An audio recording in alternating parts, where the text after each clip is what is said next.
AllBall TV. They scared, but I'm not. They don't like comentario. Y suscribe.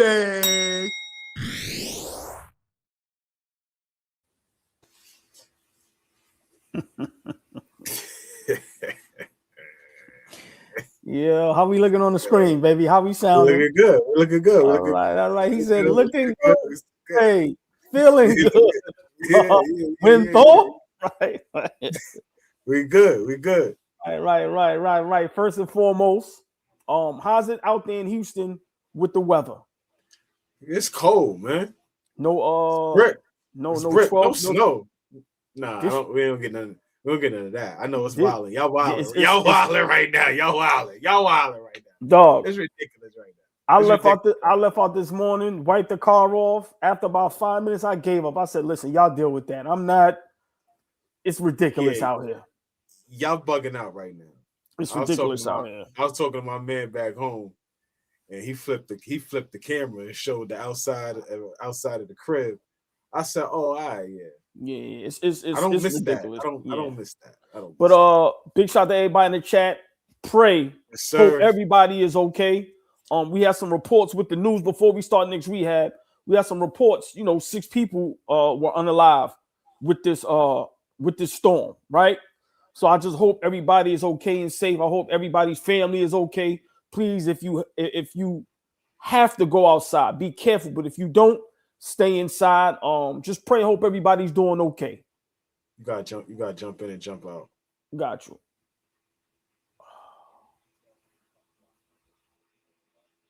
Yeah, while OG gets his visuals and audio together, I hope everybody's having a blessed and safe Sunday. We're about to tap into a few KNICKS rehab topics. We might put the K back up there.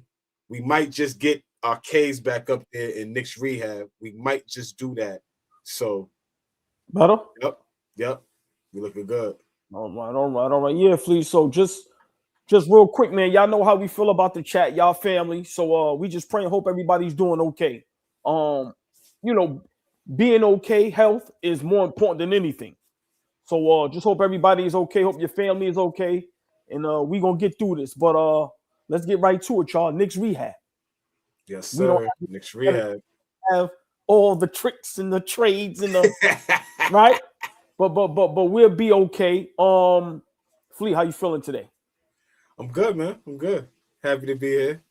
Super producer is playing hooky. He's load managing. He's always talking about everybody load managing. He's load managing today. Yeah. Nah, he's doing this thing. He's in the back. He's in the cut. But me and OG here, and we gonna rock today. KNICKS rehab. Listen, y'all know how we do chat. Hit that like button, share, like, subscribe, tell a friend. Listen, we got a jam-packed show today. KNICKS rehab is gonna be on fire. We have nobody to hold us back. Y'all know me and Flea fight like Evander Holyfield and Mike Tyson.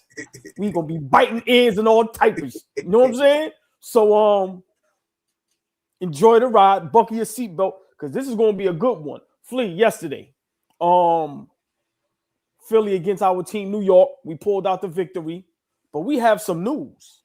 Hold on. We have some news now, whether it's legit or not. Word is the Portland Trail Blazers is the team that can make this Giannis trade happen. I'm going to say it again, Flea. The Portland Trail Blazers is the team that can make Giannis to New York trade legit. Now, Flea, it would be a 3-team trade between the Knicks, the Bucks, and the Trail Blazers, right? Mm-hmm. The Knicks will get Giannis and Jeremy Grant.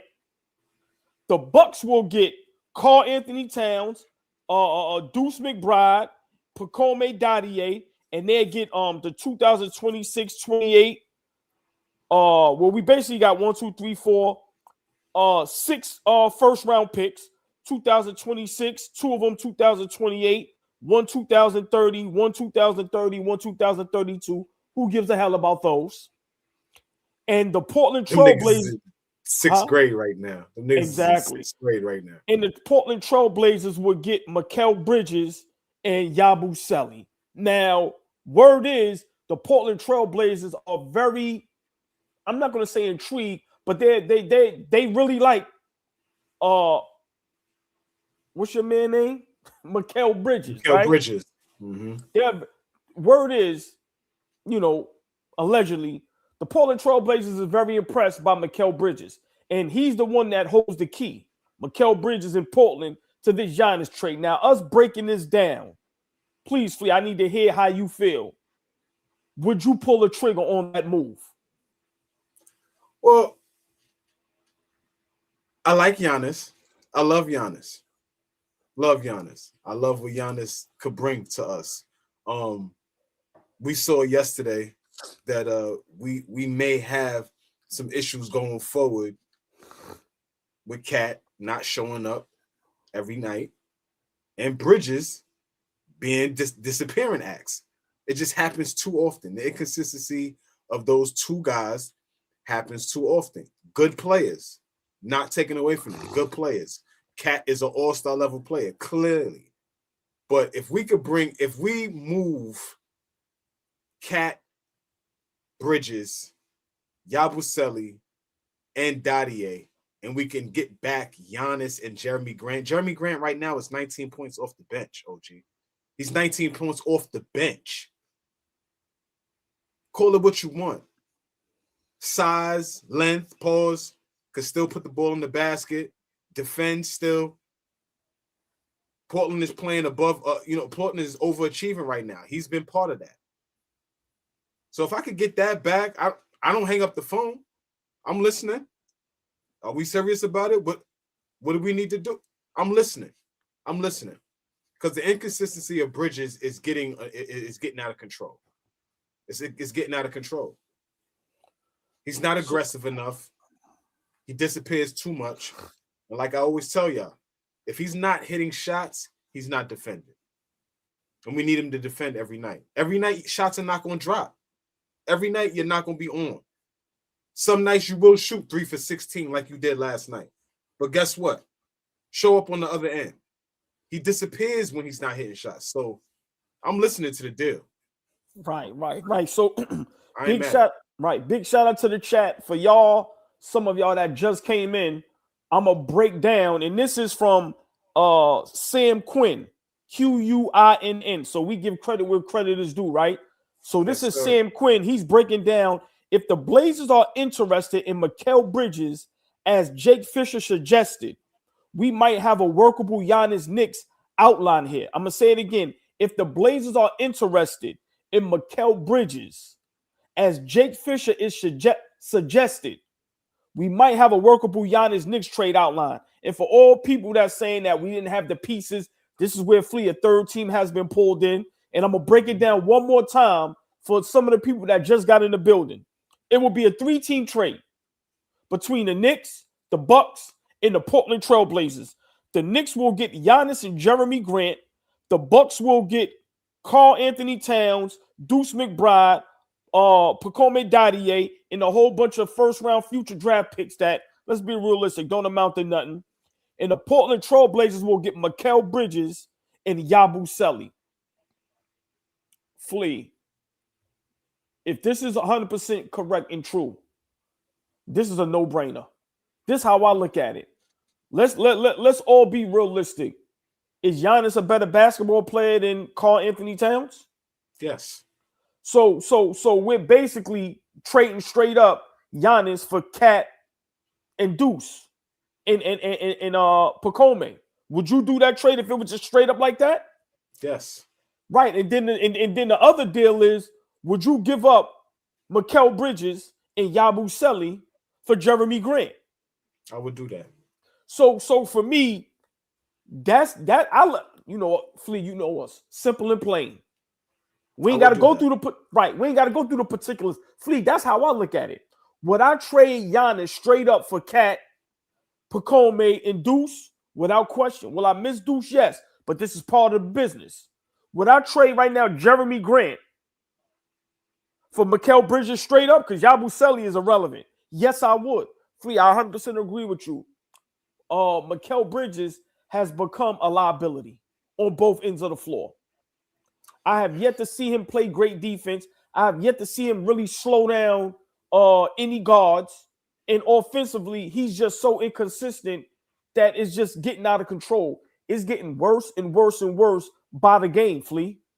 I don't know what else to say, but if this reports is true, the beautiful, the lovely, the extravagant, the sexy, the exquisite, the elegant, Cherokee is in the building, y'all. Big shout out to the ladies, the AllBall TV. Fellas, y'all know the drill. A hard, a high, a wave, a peace sign, but be respectful. Cherokee is in the building. Cherokee, what up? What up? What up? Flea, I want to hear your opinion on being a diehard Knicks fan about, you know, a lot of us as Knicks fans, we don't think no trade is good enough. If you know where I'm going, right? It's like no matter who wants to play for us, it doesn't matter who we want to go get.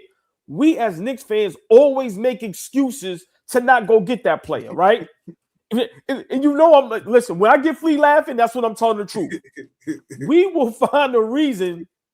We will make an excuse to not go get the better player, right? In the beginning, when we heard, yo, if there's any dealings for Giannis, the trade has to start with OG and Mikal Bridges. And Knicks fans went crazy. What? That's too much? You crazy? Right? Berserk. But now we see, you know, Flea, give me a reason why. Let's go into the psyche of the crazy Knicks fans. Give me a reason why you wouldn't do this deal. Only because that would just be overreacting. It would be overreacting, and it would not be allowing this team to grow after getting Mike Brown. That's the only reason why not to do the deal. That's the only reason why not to think about doing the deal, is because we're overreacting. But in any spot, you go get the star. You go get the star. He's a level of player that is up there. There's only a couple of players that are up there like that. There's only a couple. The Giannis, the Jokers, the Shea, those guys. There's only a couple of players. Everybody doesn't make that list of MVP level players, multiple time MVP level players. Everybody's not like that. So we can act like we got all the goods right now. That's fine. I think we got a good team. I do. But I'm always looking to make the team better. Make the team better. And if making the team better is going to getting an all-star level player, I don't see how you turn your nose up to that. You get the star level player and you figure it out after that. That's what you do. That's what you do. I don't get having a heart attack and having your stress levels up every single night, trying to figure out what kind of player is going to show up when we have Bridges and Cat. The inconsistencies are there. The inconsistencies are there. I don't know. I don't get it. I've never seen a fan base think we're always too good for the better player. I don't know. It just doesn't. It makes no sense to me. But now, Flea, see, this is Knicks Rehab, right? I think we got the greatest chat on YouTube because they tell her how it is. They don't hold no punches. They don't pull no punches. They don't glaze nobody. They don't glaze us. They disagree with us. They agree with us. So I love our chat. But if I'm through my peripheral, whichever one you want to, peripheral, right? Peripheral, right? I'm looking through my peripheral. And I'm seeing some of y'all. And this is exactly what I'm talking about. Only on Knicks Rehab, you get to discuss the diabolical minds of a Knicks fan, right? I'm seeing people in the chat say Giannis is injured. Isn't Cat injured? Isn't OG always injured? Isn't Mitchell Robinson always injured? Mitchell Robinson can't play back-to-backs. Mitchell Robinson can't play more than 30 minutes. So we will take a chance on Mitch, but we won't take a chance on Giannis because right now he's injured. You see where I'm going? Us as Knicks fans are insane. Insane. And some of us will hold up this trade because it means giving up Deuce. Listen, this is why I love us, because our minds, we are diabolical. What other fan base, what other organization won't trade a player for the better player? You tell me what GM in any sport, I'm talking about baseball, football, hockey, basketball, any sport. If you ask them, would you trade Cat for Giannis? I guarantee you, it'll look like one of those, you know, when you go to court to see if the kid is yours, and it say 99.99999. I guarantee you, 99.99999 will say they will do the trade. So why us as Knicks fans who's never won anything, why would we not want a Giannis Antetokounmpo? Why wouldn't we? We see what Mikal Bridges is. Jeremy Grant is a better basketball player than Mikal Bridges. That's a whole fact. At this point, I'd take anybody over Mikal Bridges. Anybody. Flea, get in shape, suit him up. I'm done. Listen, stick a fork in me. I'm done. Flea still in the gym. Suit him up. Listen. I know he's going to give some effort on defense. Bet that. Listen. And this is why I like our brother Stacks Time Indifferent so much, because he is always right on time with some of the things he says. A deal like that and that extra move getting a shooter. Like I was just talking to my man Dallas. If Dallas is watching right now, big shout out to my guy Dallas. He supports us heavy. I was just saying to him, if we look at a deal like that, the next move is going to grabbing a shooter, like a Malik Beasley. He ain't on somebody's team right now. He in a situation right now, but some shooting. It don't got to be him, but some shooting coming off the bench, because you're going to lose depth, obviously. And so now you got to. But my thing is, I would rather worry about that than worry about some fake ass chemistry that you think the Knicks have right now. We don't have any chemistry right now. We're trying to figure out chemistry right now. What is it that we have right now? We're not replicating what we did last season. We are not the same team we were last year, y'all. We got to stop thinking that. We are not. We haven't performed nowhere near the same level that we performed last season. Now, spots, yes. In spots, yes. But not on a consistent level. No, not now. All 40-plus games. If all 40-plus games, you could show me that the Knicks have been playing on a consistent level, that we built a level of chemistry that says, damn, you don't break this team up because there is some potential to get to the championship with what we have right now. You can't say that's true, especially not with this coach right now. You cannot say that's true if you're being honest. As an honest, unbiased Knicks fan, you got to be honest. This is not the team that we have right now. So you made a great point, right? And I want us to piggyback off that.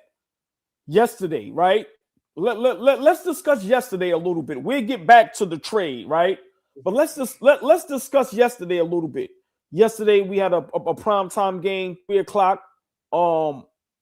Knicks against Philly in Philly. Big win for us. We pulled out the win. But there were two players that was just basically null and void. Basically just not even there, right? We talk about Cat and Mikal Bridges. Let's first discuss Cat, right? We've been on this Cat train now for a while, as far as just him not being a good teammate, him not being a good player on the court, just bad energy, bad body language.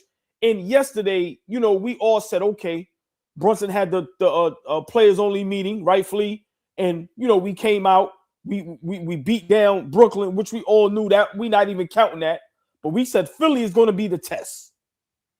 And Karl Anthony Towns, my opinion, he dropped the ball. He fouled out in less than 20 minutes, had 10 points, but also, his body language. Just Fleet, give me your opinion on Cat yesterday. How did you feel about him after the players only meeting, understanding this was a big moment for him to basically put us back on board with him? Yesterday, if he has a big game, if he dominates yesterday, we're talking different about Cat. But it's the same old conversations. Please, Fleet, give me your opinion. Should we still be, on Cat's ass, wanting him out of here, or should we slow down a little bit and give him a little break? I thought Cat was really good yesterday. Early on. He was aggressive. He came out, he hit the first three of the game. I thought that was sending a message like, yeah, I'm here. Let's get it going. I'm here. I'm ready to rock and roll. He had a couple of duck-ins early in the paint to get Paul George in foul trouble. I thought that was very smart. I thought that was very smart of him. Right? He was playing smart up until the point where he was picking up some ticky-tack fouls. And the ticky-tack fouls got into his head. And that's where it went left. I don't think he was playing a bad basketball game. I don't think he didn't deserve to be out there because he wasn't being aggressive.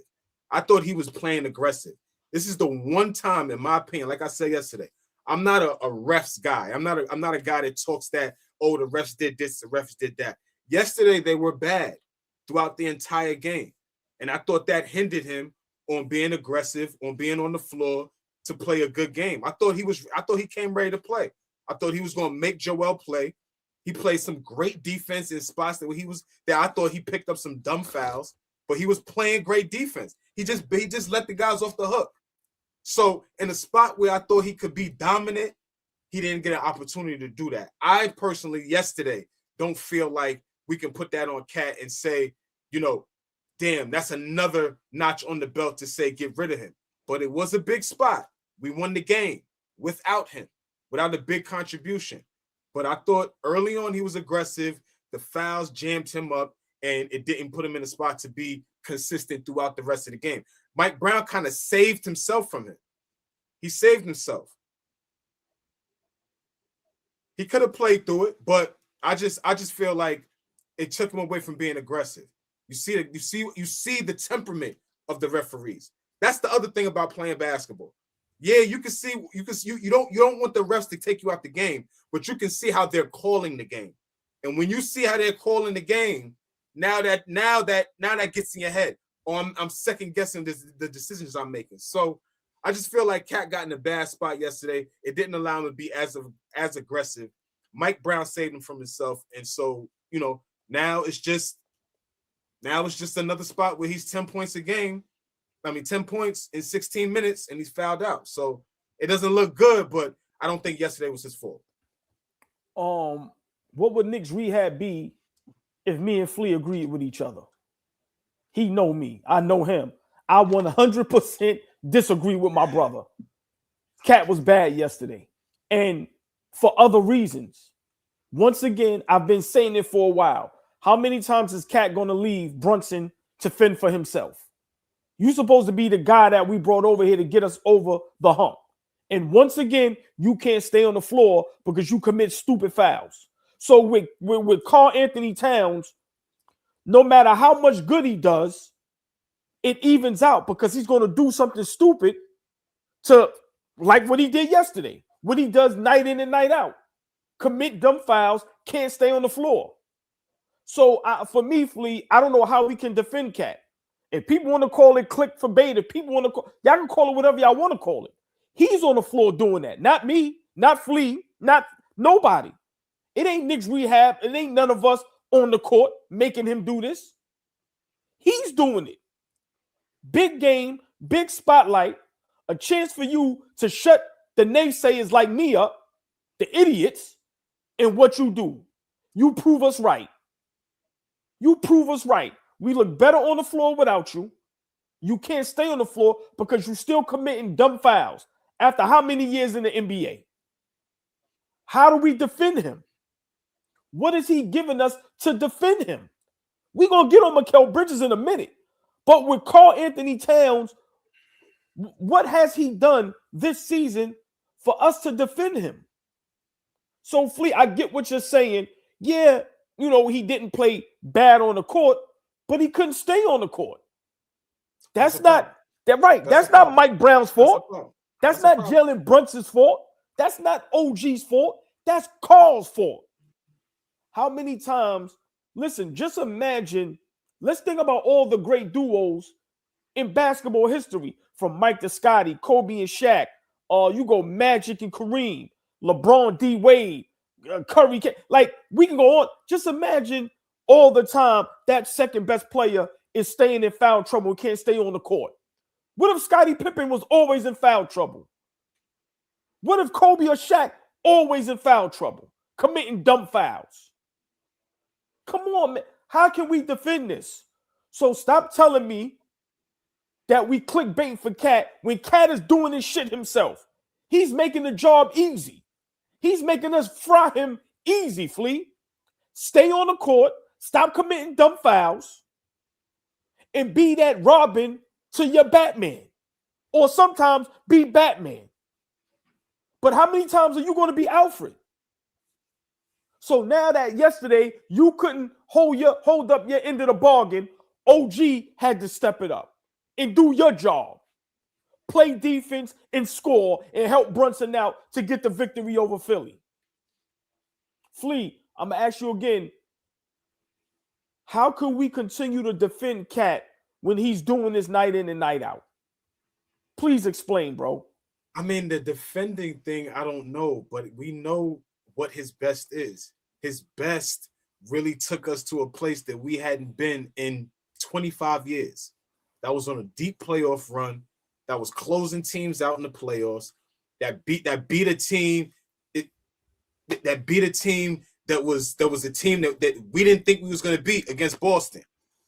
He had a hell of a series against Detroit, right? Like, it's not like we don't know what his ceiling is for us. So we know what the guy's capable of. I think people are forgetting that we made a huge transition in getting a new coach. And it's not, I don't think it gets talked about enough.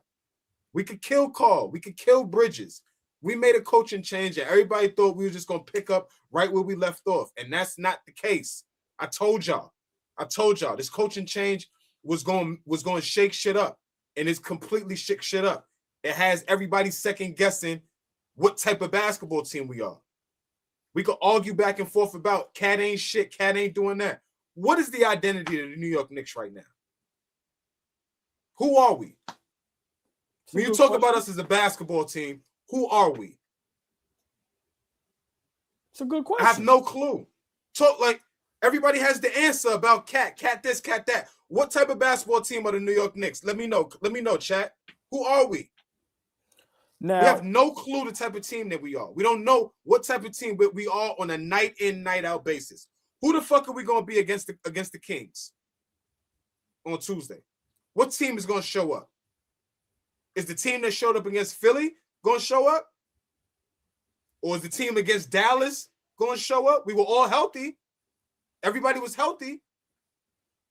Who the fuck are we? Like, who are we? That's my problem. And to your point, Cat and Bridges don't add to that. Like, they don't add to helping who the identity of the Knicks are. Because if one thing we are, we ain't tough. We not tough. And they adding to that right now. Niggas ain't tough. So I know that about us. But who are we? Well, that's a great question, right? And I'm looking at the chat, and I like what Stephen Bavois, right? We're lost. We're a lost team. Flea, you're 100% correct. I can't even argue with that. Who are we night in and night out? Are we going to be the team that beat down the Brooklyn Nets? Or are we going to be the team that gave up and got blown out to the Dallas Mavericks? But you brought up a name, right? And we thought he was going to be a piece as well. The same thing with Cat. We thought this guy was going to be a part of getting us over the hump. We thought this guy was going to be a part of putting us in the great defensive teams. Mikal Bridges. As much flack as we give Cat, Mikal Bridges deserves just as much.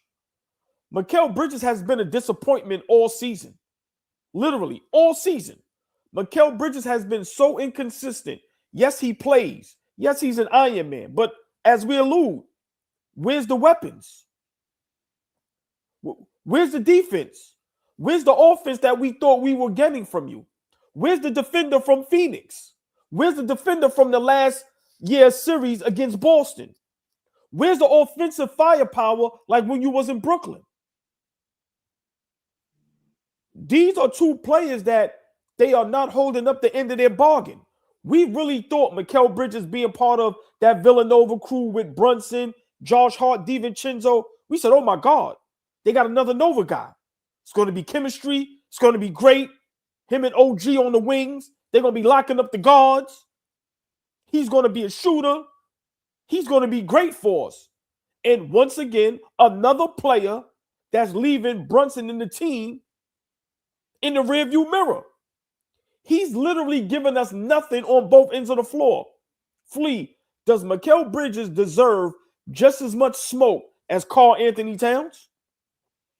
I mean, he deserves accountability like the rest of the team. Like, what you bring him in for is a guy that can consistently score 18 to 20 points a night, be consistent, hit open shots, because you all going to be open. It's not like you're going to be taking a lot of tough shots. Every time I see him, he's taking a tough shot. He's taking a tough fadeaway. He's taking a tough contested shot.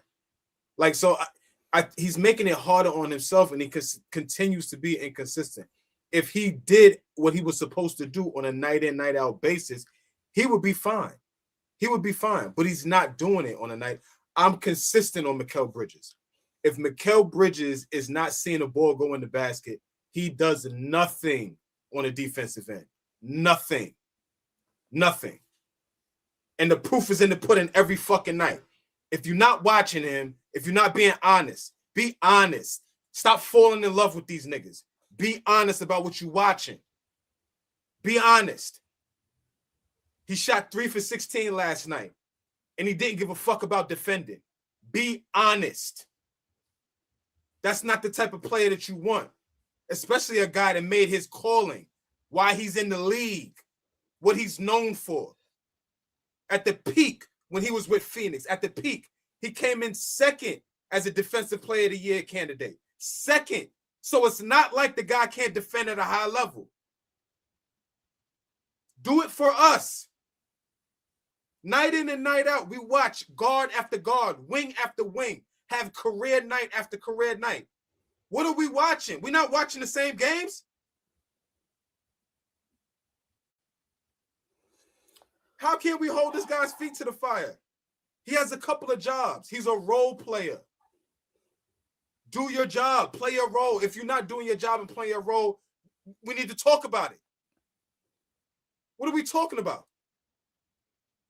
Yeah, I totally agree. If you could jump in the box score, if you could check the numbers, that just lets me know that you know how to read. God bless you, you know how to read.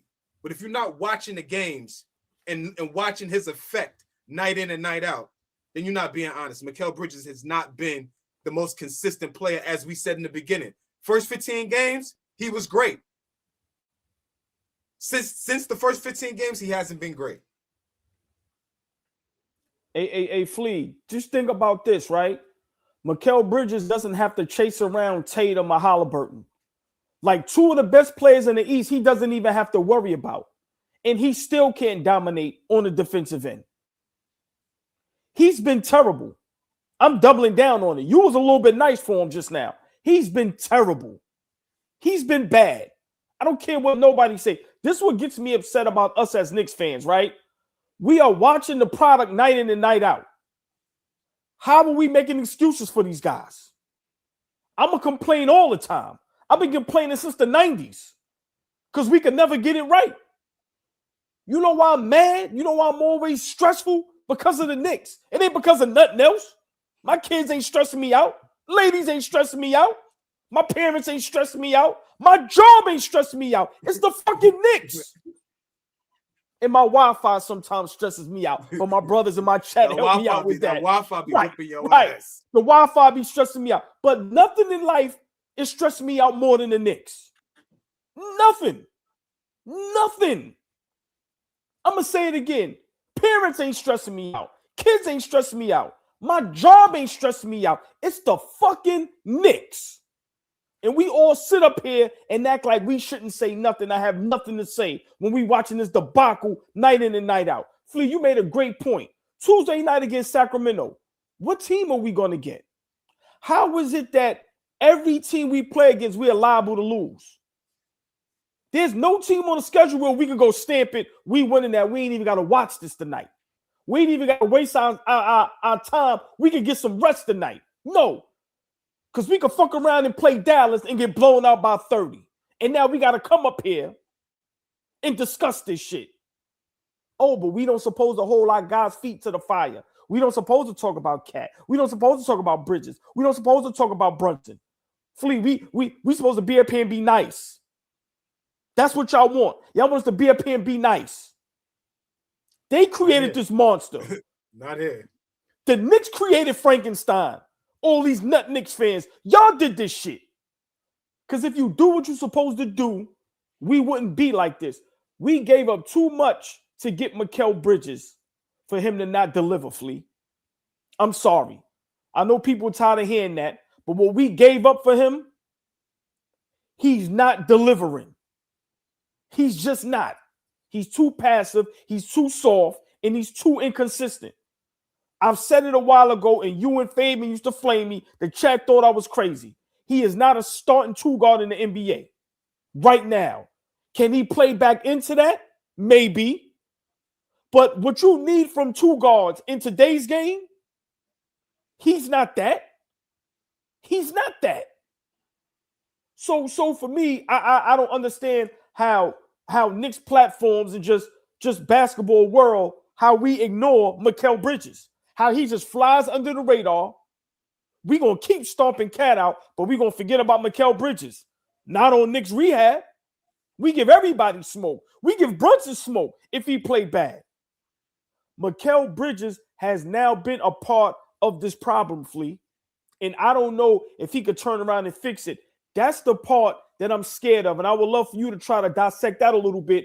Karl Anthony Towns, Mikal Bridges, Mike Brown. My opinion, the three biggest problems the Knicks have. I don't see none of those three, Flea, being able to turn it around. Do you? I mean, I think the Mike Brown thing is something that y'all wanted. The Mike Brown thing, I don't think anybody can be upset about Mike Brown's performance right now.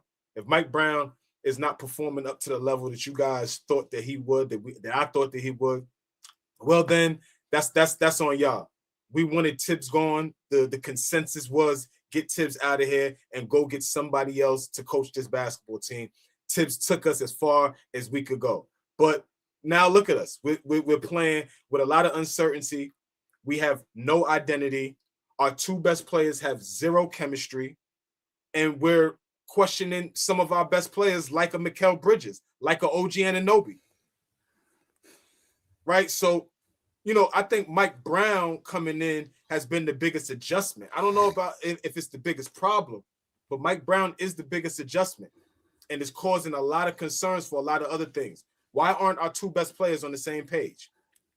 They have zero chemistry. We talk about that on a night in, night out basis. Why can't our two best players become that duo when it's like, damn, Brunson and Cat are coming into town tonight. It's going to be a rough night for us tonight. They are going to have us in a spin cycle in that pick and roll. They're going to have us in a spin cycle. How are we going to defend that? You got one of the best scoring guards in the league, and then you got the most versatile big in the league. How are we going to defend that? That should be difficult. Guys that come in tonight and be like, all right, we know that them guys are not even on the same page and we don't give a fuck. Let them do what they do. They're going to outplay themselves, right? They're going to outplay themselves, meaning get themselves out of it, and now it's going to be him to his turn, my turn. So it becomes very easy to defend us from those two guys' perspective. Then you got Mikal Bridges, who, like I said, first 15 games, he was excellent for us. Knocking down shots, really looking good on defense. And then something turned where he did not play with the same effort that he played for the first quarter of the season. It was just completely different. So for me, I think the biggest, if we're going to say problem, is definitely Mike Brown. It's definitely Mike Brown. You got to know your personnel. I understand that you want to implement what you want to implement, but you got to know your personnel. You got to know the team that you have. Forcing Cat to be something that he's not may not be the right move. Yes, you have to adjust, but know who you got in front of you. If you are a great coach, you should have been watching last year what worked and what didn't. Not coming in with the ego and saying, I got to do this, I got to do that. Nah, if you come in there with that, Now that's shaking shit up. And now you're getting guys out of position. And now you're getting guys like, I don't, what this guy doing? Did he not watch us almost go to the NBA finals? You supposed to be just the piece to take us like over the hump. You the piece that's like taking us backwards now. Again, we do not look like the same team we looked like when we were in the Eastern Conference Finals last year. We do not look like that guy, that team. So to answer your question, OG, for me, it's Mike Brown. So remember that that was a great point, but I love patting myself on the back because you know what's Flea, ain't nobody gonna do it but us in the chat, right? Mm-hmm. What did I say early in the season? I said, Mike Brown, this thing was laid out on a silver platter for you, right? Didn't I not? How long have I been alluding to that? I said, yo, bro, Tom Thibodeau laid it out for you. All you got to do is tweak the little things that we were struggling with. That's it. That's it, right? And it's like, bro, what are you doing? We have no room to be trying new shit. Shorten the rotation. I don't care who you like. We seen what worked last season. But you know what's crazy? Shorten the rotation. You see what I'm saying, OG? But Tibbs didn't play the bench. Tibbs didn't play the bench. But Tibbs didn't do this. Tibbs didn't do that. But no, don't run. Don't run, because I got you here solo now, and Fabian can't play referee. Fuck the chat. It's me and you, baby. Watch this. It's me and you here now. I can run now. I can run now. No, nigga. Don't run. I can run now. Don't run. Now, hold on. I love you like cooked food. You know you didn't want Tibbs here. Did I just put my foot in my own mouth? Yes. No, I didn't. No, you did. You didn't let me finish. When I say shorten the rotation, you got to remember, Tibbs was doing 6-7 guys, maximum. So us, 8-9 guys is fine. Not 11, 12, 13, 14, 15. That's what Mike Brown is doing. So that's what I mean when I say shorten the rotation. We all know Tibbs ran us in the ground. We all know that. It's nothing to argue about. I'm not defending that. But 8-9 guys is fine. Maybe 10. Mike Brown is going 11, 12, 13. If Mike Brown could sub himself in, he would go in the game. He would put his ass in the game. Bruh, I've been saying it for a while now. Mike Brown, Tom Thibodeau left it on a silver platter for you. We were 2 games from the finals. The things that Tom Thibodeau couldn't do, you were supposed to come here and do that. We were good offensively. You know why? Because we had the ball in Brunson's hands. See, this is my thing. We wouldn't kick Carl in the back right now if he performed how he's supposed to. Cat was the same bad defender last season. You know the difference? He performed on the offensive end. That's the difference, Flea. As bad as Brunson was defensively, offensively, these guys made it up. But now what's happening is y'all are not making it up on the other end. So, Flea, if you're going to give me just no defense, nigga, you better give me 40 on the other end. I'm not saying it's right. I'm not condoning not playing defense. I'm just saying the difference with this season is if you're going to give me bad defense or no defense, you better give me the Michael Jordan numbers we be bragging about. And that's the difference. These guys are not performing great offensively. Cat is letting guys move him off the block. He's been able to be put so far off the block to where he can't even post up past the free throw line against anybody. Brunson, just mental mistakes, just breakdowns, bad turnovers, rush shots, a lot of his shots falling short. We are looking like a bad basketball team. And for me, the 3 problems, do I think Cat can turn it around? No. And I'm going to tell you why. I don't think it's his fault. I think the locker room is done, Flea. I think once Josh Hart said what he said, I think once Cat already let y'all know, yo, I don't know how I'm going to be implemented in this offense. I think stuff like that is hard to come back from. I think Mikal Bridges for the Knicks is who Mikal Bridges is. He's going to continue to play like this. And I don't see Mike Brown coaching better. I don't think he's changing. Right. So and Mikal, and let's be honest. Mikal came up huge for us in that Boston series. Like huge for us. So it is not like he hasn't had great moments and great spots for the Knicks. He's had great moments. That is why we have the issue that we have is because the consistency of Mikal Bridges is lacking. It's just lacking. And when you yeah, the God himself is here.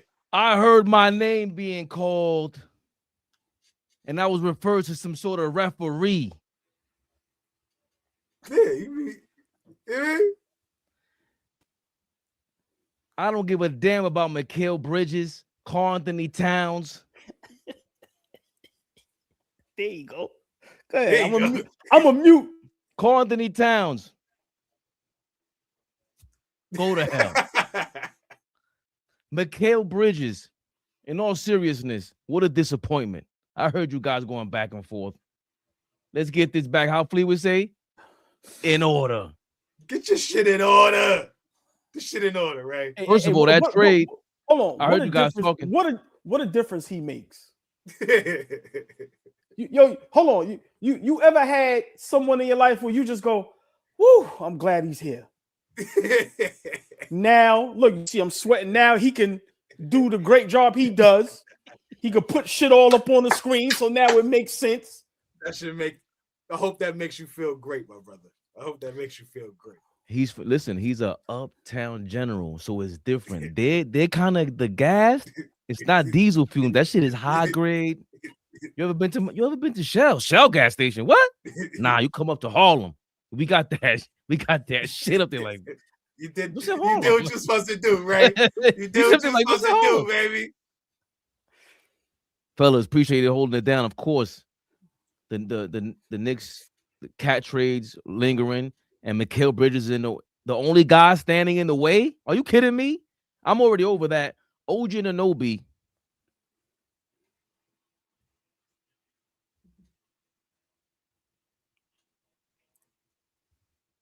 I thought I was out, old boy, and he pulled me right back in. Did you see that motherfucker yesterday? Hold on, a Flea. He pulled me back in too. No weapons. Yeah. What weapons? What weapons? Where are the weapons? What weapons? Where are the weapons? Hold on. OG has his nickname back, and Paul Pierce, you were right. JB has one weapon. His name is Ogwagwa and Anunoby. Please, he reeled He got your ass. Your ass back in. Look, he reeled us back in. Let me tell you something about yesterday. This is what we talked about 2 years ago. In the playoffs, I said, yo, he guards Embiid? This guy's insane. You guys thought I was crazy. You thought I was overrating him. But we see it 2 years later because we ain't seen that shit in 2 months. Let's be honest. We calling you Google out here. We don't know how to pronounce your name, OG. Can't trade. Now you see this, old boy. This is why we're saying when you start a trade off with OG and Bridges for Giannis, it's like, nah. Give me OG with Giannis. I want to see that. We saw the formula already. What is the formula to win next to Giannis? If we're gonna go there, what's the formula to win? How did he win? Drew Holiday, shooters and defense. Chris Middleton, a point of attack guard that could defend at the point of attack. Guys that could hit shots to where if he gets in the paint, he could always make plays.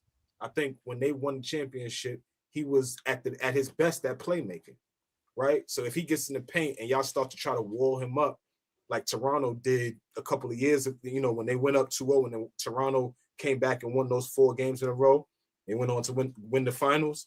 They walled up against him. How did he counter that? They had to find ways to get shooters. They had to find ways for him to get that little short jumper now. Like he had to elevate his game for sure. But he also had to become a good passer, get guys that he could trust, like a Drew Holiday, like a Chris Middleton. Bobby Portis was great.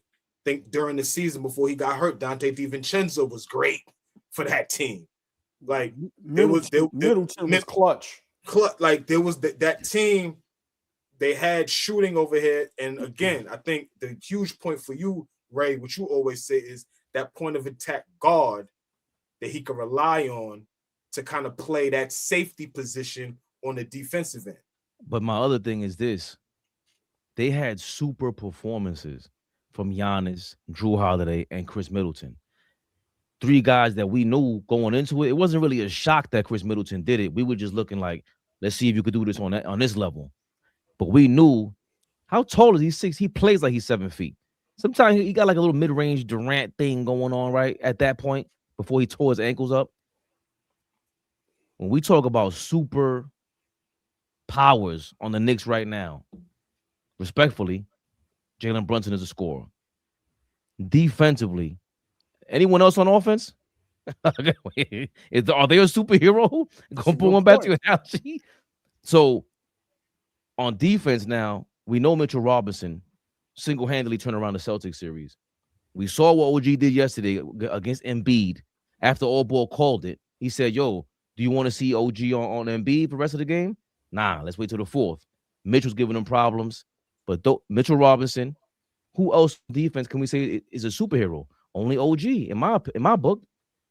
So if you bring in Giannis, I want him alongside the other super talented guys that are capable of being super on the big stage. Mikal Bridges, he has some clutch plays against the Celtics to end the game, to seal the deal. We give him that, but we're talking about for them 48 minutes. What's so super about you? What has been super about you since you've been a Knick? I mean, super inconsistent.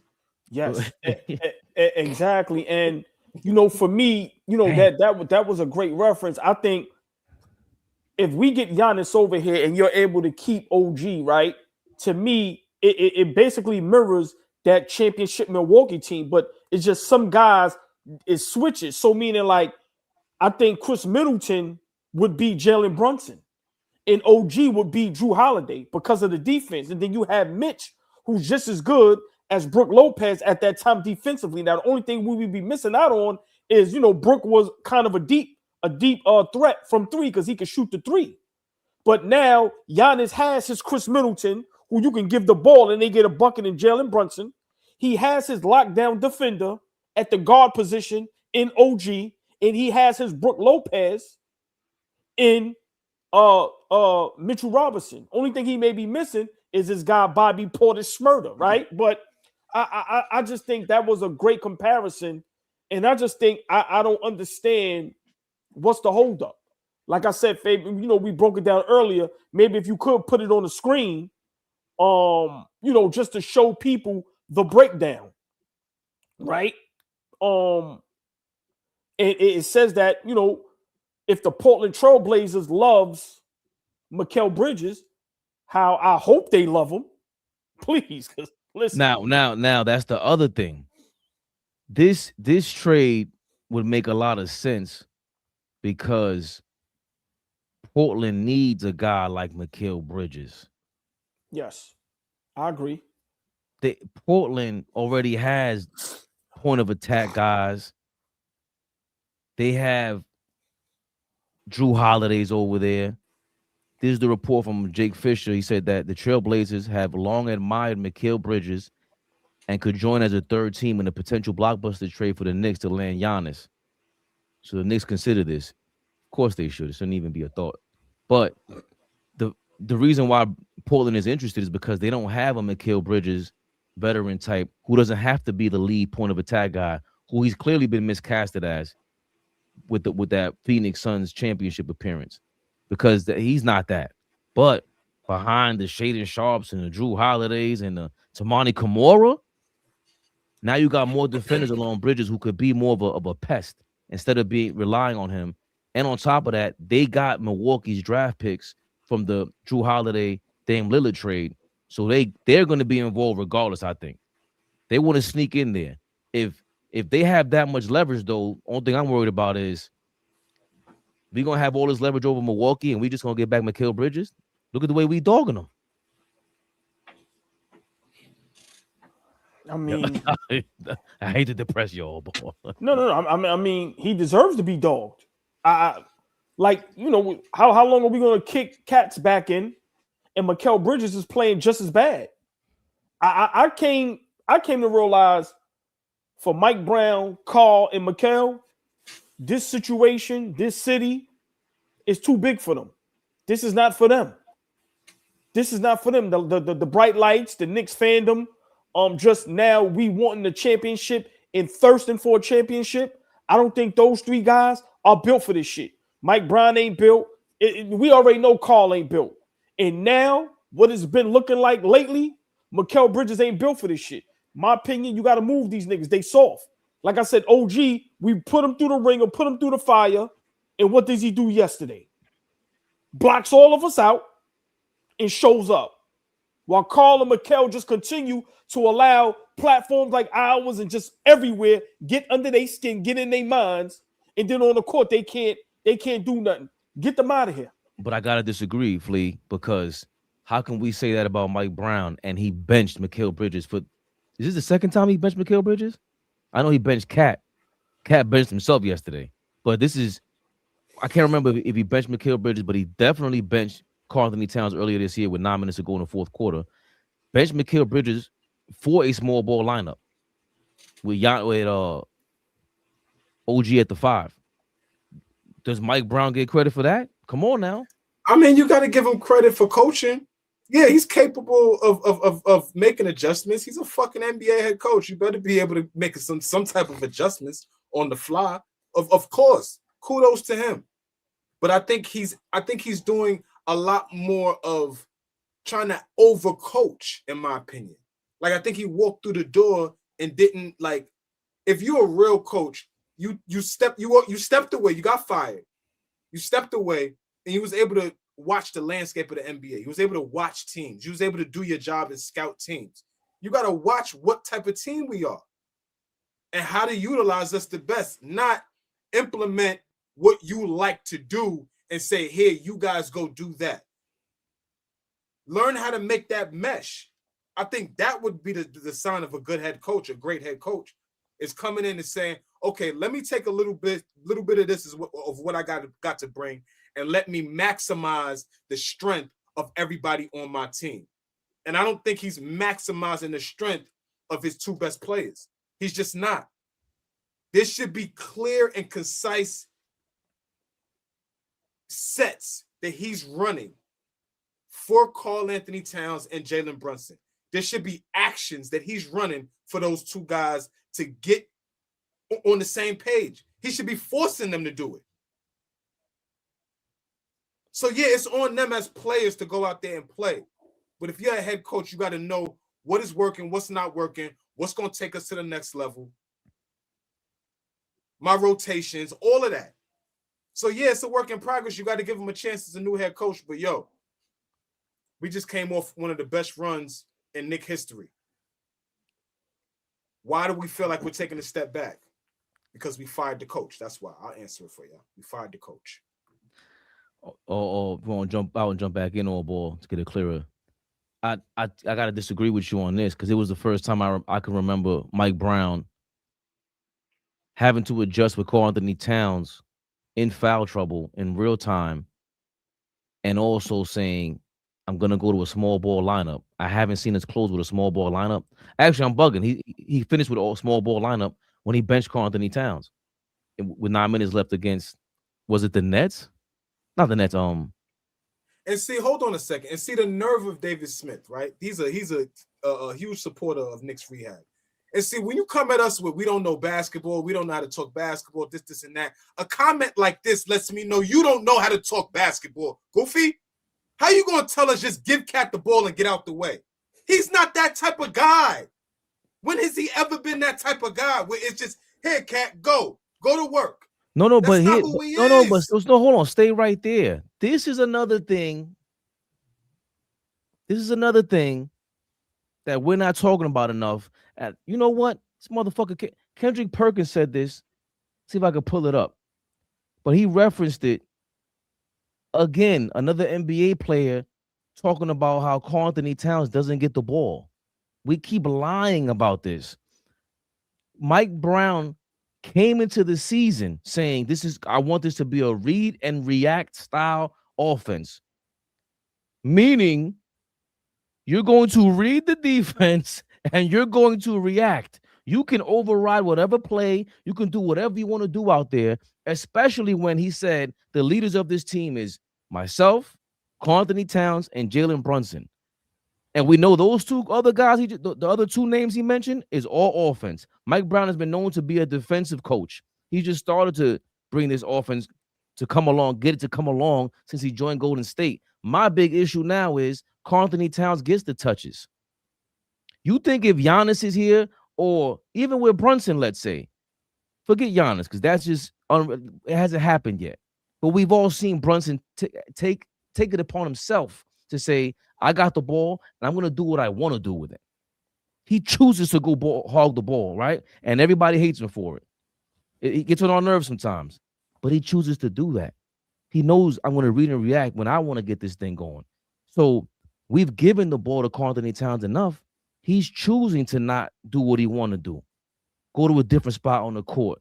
Do a give and go. You'll get it to me over here. Talk to the same way they're yelling at you on defense. The same way you got Mikal Bridges, OG Anunoby, Josh Hart. They're all telling you that you're out of position on defense. You should be telling everybody on offense, yo, dog, you out of position. I need the ball over there. That means I need you in the wing, or I need you in this corner because you can feed it to me and throw me an alley-oop and I can dump it back to the corner, or whatever it is you want to set up. You're the maestro on offense. That's a big issue for me for Karl-Anthony Towns, because it's not like the coach is saying he's a dictator. He's not saying I'm the king of the castle right now. James Dolan said he liked him because he wanted to collaborate with him. This is a major issue for me, AllBall. Everybody's talking about collaborating except for Karl-Anthony Towns and his fans. So what I don't understand is we all watch the game, right? We sometimes watch the game together. Are we all seeing something different? Right. Jalen Brunson has a big man that doesn't go in the post. So where am I supposed to pass you the ball at? I thought as a big man, I'd dump you the ball in the post. I've never seen big men slash and cut like they guards. So once again, I'm going to say it again. We watch the game together sometimes. What are y'all seeing that we're not seeing? When Cat does get the ball, do y'all like when he gets the ball up there at the top of the key with that one bum-ass move where he just goes right and tries to run you over and clear you out with his arm? What are we talking about? What are we talking about? These guys touch the ball more than they should. If these guys play with any other superstar, they ain't touching the ball. God rest his soul, if Kobe was alive and played on his team, you think Karl will get the ball? You think OG and Mikal will get the ball? No! Not passing you niggas the ball. What you say, Fabian? Get it off the rim, nigga. Yeah. What are y'all talking about? We watch the game together. We see it together. He's not holding up the end of his bargain. Simple. Simple. The difference between last season and this season, like I told Flea, yes, Brunson and Cat is horrific defensively, but they made it up on the other end offensively. As bad as Brunson was defensively, he was giving you Jordan numbers. Cat, big games. This season, they're not doing that. Yeah, listen, I'm not giving Mike Brown no credit for yesterday. You know why? Because he kept Mikal Bridges in the game too long. How many bricks did you have to see? How many? How long were we saying put OG on Embiid? Give him a different look. We said it before he put Hawk Purdy in. I remember going, yo, put Purdy in. Put somebody in. 6 fouls, give Embiid a different look. So I'm not giving you credit for doing what you're supposed to do. You're supposed to be able to do that night in and night out. But I don't know what y'all want us to say about Karl. It's nothing good to say. He did it again yesterday by leaving his guy high and dry for not being able to stay on the court.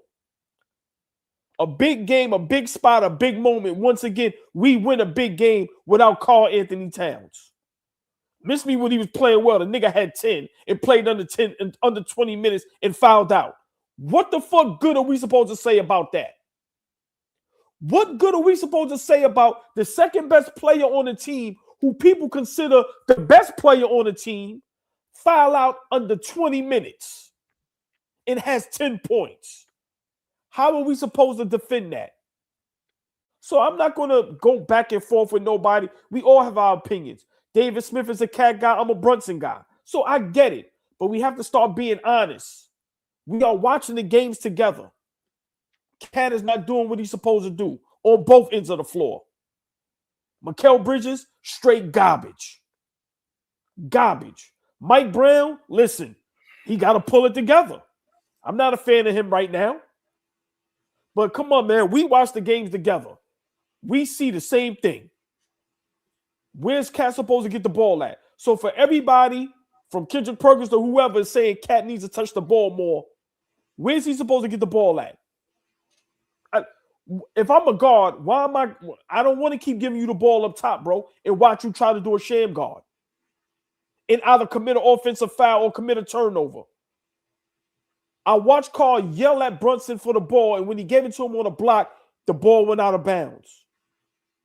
Are we not seeing that? So for me, listen, I've been saying it. Put the ball in Brunson's hands and let him make the decisions. Does he have to get better as a leader, as a guy that get guys involved more, as getting more assists? Yes.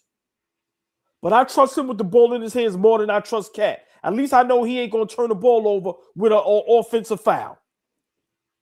Come on, man. We got to start being honest. When we break it down, y'all don't like that. When we break it down, y'all don't like that.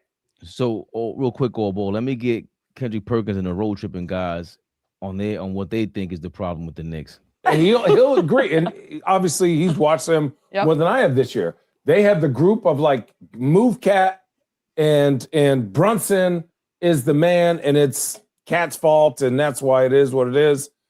And then there's the other group that says it's really Brunson and Josh Hart's fault, in that OG and Mitchell and everyone else and Cat are tired of always having to take a backseat to Brunson. So those are the two sides of like what people think is happening.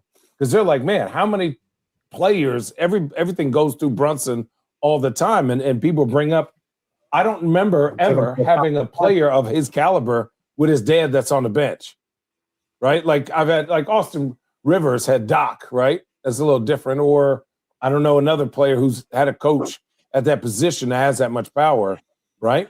And then the other side is, hey, man, we need to move off of Cat and get somebody else. Now, I understand both sides. I just want to know from your guys is what side do you think is right?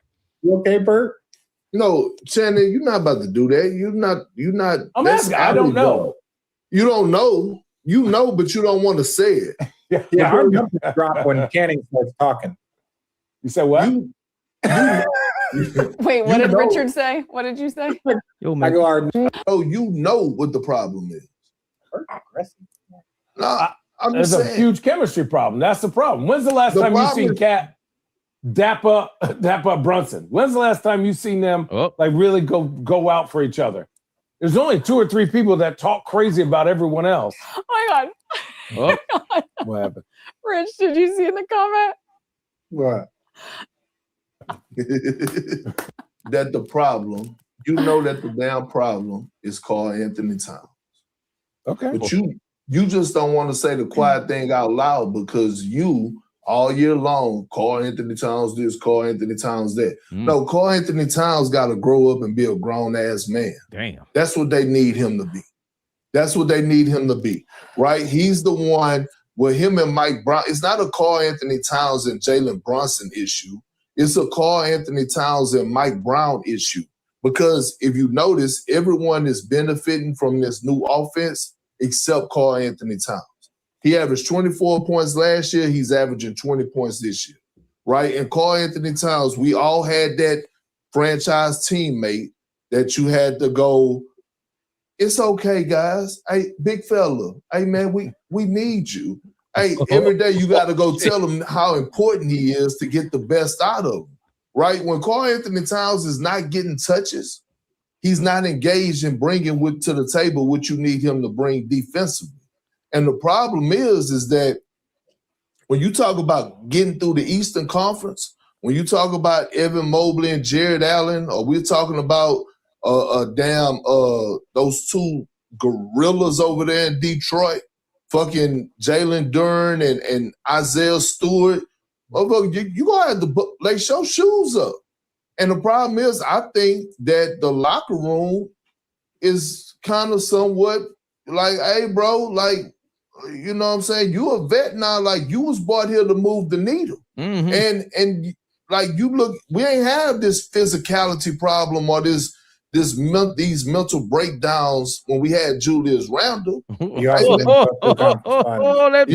just dropped the mic. Just drop the mic. That's all. Sometimes, you know, you gotta hear from somebody else, even though he's dead wrong about getting touches. Perk, I thought you watched the Knicks. Flea. We had mental lapses with Julius as well, but yes, we did. He definitely had mental lapses. We as a team did too. Yes, yeah. So correct. Okay. So correction here. There was mental lapses, and Karl Anthony Towns definitely gets touches. But Flea, I ain't hear from you in a while. What are your thoughts on what Kendrick Perkins had to say? I just think that Cat and Mike Brown need to get on the same page. Like Mike Brown, Brunson, and Cat are supposed to be the engine for this team to go over the top. Mike Brown was supposed to be the tweak, and Cat was supposed to be the piece, right? Like they weren't brought here for no reason. They were brought here to take us over the top. And they're the two pieces right now that are kind of hindering us from going to where we need to go. I always will keep my foot on Jalen Brunson's neck. He has to continue to get better. What does that mean? Continue to make better decisions, right? Not told to turn the ball over late in games, right? Continue to be a better decision maker, a playmaker, like get other guys involved. But the other guys involved got to step up. And Cat has to be one of them guys that steps up. He has to. He has to. We got to stop making excuses for this dude. He has to step up on a regular basis. Your 20 and 10 a night should have an effect, a positive effect, not just another night in the office. That don't mean shit. But like just another night in the office don't mean shit to me. Yeah, but Kendrick also said, and I don't know who he's referring to, a big man, another big superstar on the team that we gotta coddle. Yo, it's okay, you're great, man. So you have to constantly do that. And we just saw Josh Hart. It seemed like had about enough of the coddling. He'll get up, Cat, and he'll be bitching about his back. He'll get up, man. Right? So can you speak to that, Flea, real quick before all ball goes? Is that part of it where it's again, it's tiring? Is the team exhausted? Is Cat exhausted? Does he need to be coddled some more? Listen, I ain't never want to play next to a nigga that didn't want to give effort. I ain't never want to play next to a nigga that didn't want to be coached tough. I'm always one. Me personally, I like constructive criticism. I like somebody giving it to me real. Tell me how I can be better. Where am I lacking? Where am I good at? Yeah, I like recognition, but I also like, yo, Flea, you could do this a little better. Yo, Dad, be better this way. When I'm at work, yo, Flea, what's up? Colin, you can be better here. Like, I like constructive criticism. Some people can't take it. But like OG says, in this type of market, you got to be able to take that. You got to be able to say, yo, you're giving us some, but we need more from you. We need more from you.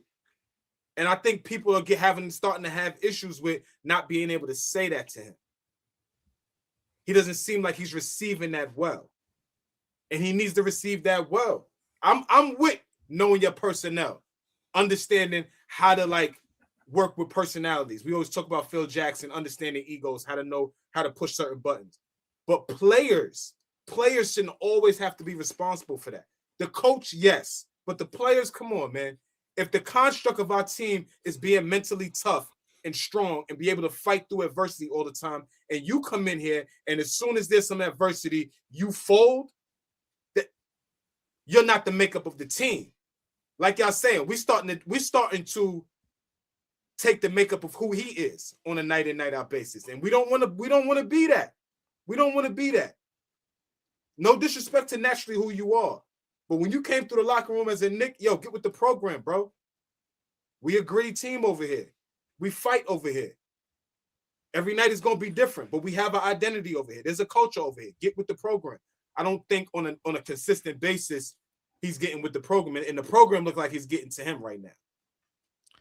Oh boy, a lot of things were said before I forget, and I know you're not gonna forget. Yeah, Channing Frye said, "Yo, man." I remember somebody else saying that. Well, Kendrick said he was brought here to Jogs move. my memory. No. Stay with Channing Frye first. It jogs my memory that I remember somebody else saying that a while ago. And everybody said he was crazy. He actually is crazy. But I remember me, AllBall TV, Knicks Rehab, saying this shit. But now these say it and we pay attention and listen. I've been saying it. When has there not been the best player on the team gets more attention? When has there not been that? Where the best player on the team has some type of power? The fuck are we talking about? That happens in every sport. That happens in life. So miss me with that. Kendrick Perkins, two things I'm going to respond to because he was 100% correct his whole argument. For one, no, we're going to go there. For one, Karl Anthony Towns, your teammates are looking at you going, we got to match up against some of these big men. That's defenders, that's physical. Look, are you going to be able to hold it down? Are you going to be able to stay on the floor? I don't understand what we don't see and what we see. These is all facts. Niggas is enamored with Karl Anthony Towns and his individual accolades. I don't even care. Give a fuck about his individual. What does that do for us in our road to the NBA Finals? Nothing. Win something. Win something. And niggas love talking about all-star appearances. What the fuck does that mean? So what? Listen, billion niggas that was all-stars that ain't shit. Like, that shit is so. If at this point it has no weight in what we talking about. Fleet, at this point, if people still care about all-star appearances, I don't want to talk to you. Yes, I don't want to talk to you. I'm not talking to you. All right, Bronny James got 2 votes to be an all-star. So if y'all still care about all-star appearances when the players don't even care about it no more, I don't want to talk to you. Miss me with that. Let's get back to the subject and matter. Kendrick Perkins was 100% right. 100% correct. He played the game. He played the game at a high level. He know what it is to play with dogs. He know what it is to play in a tough environment. He know what it is to play with players that's going to hold you accountable. He knows what it is to play with players that's going to let him know, AKP, we got so-and-so tonight. Man up, nigga. They're going to play tough. They're going to play rough. This is how we got to play. And you know what? We got a gentle giant that can't do that. Cat is the gentle giant. So if we do meet up with Detroit in the playoffs against the Ren and them big dogs, them tough guys, how do our guys supposed to feel? Are we supposed to feel confident that our guy is going to face the battle head on? Flea, I said it the other day. Imagine having a 7-foot friend or a 7-foot brother, and you can't walk down the alley with him. How? Eventually, you're going to have a talk like your big dog. What was going on? It was 2 guys my size. You let them push you in the middle of the street while the other ones whipped on me? You're supposed to pick them up by the top of their heads. Fling them. Cat is being able to be pushed around on the court night in and night out. He can't get on the block because he's letting little guys push him off the block. I'm going to say it again, Fabian. We watched the game together. Jalen Brunson and these guys have a problem with him because he's a 7-footer that is not doing his job. Simple and plain. You don't take advantage of the little guys. You don't take advantage of the big guys that's slower than you. Oh, and by the way, you can't stay on the court because you commit the dumbest fouls in NBA history. So not only are you the greatest three-point shooting big man in history, you might be the greatest at committing the dumbest fouls in NBA history. Put that tag on him as well. I'm tired of sugarcoating shit and pussyfooting around shit. That's what it is. Pack this nigga up. Pack him up. Enough is enough. Kendrick Perkins, y'all know who he alluding to. Y'all let me go on my rent. Y'all know who he alluding to. Anthony Edwards, Ant-Man, coddling him, making him feel good. Now he's in another situation where now you expect everybody to be nice to you? No, get out of here, bro. We grown. The fuck out of here. You want to be coddled? Go to Djibouti. They'll coddle you all night.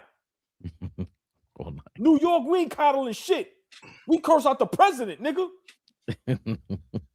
He walked down the street. Oh man, get out of here, man. Oh man, I'm sick of making excuses.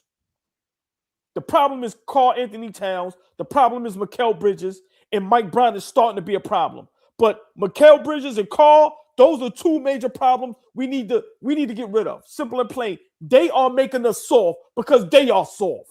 And Flea is right. We are adapting to who they are because we trying to help them out.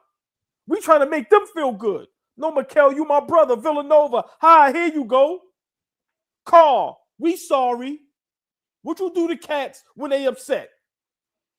Right? You hear them purr and all that shit, right?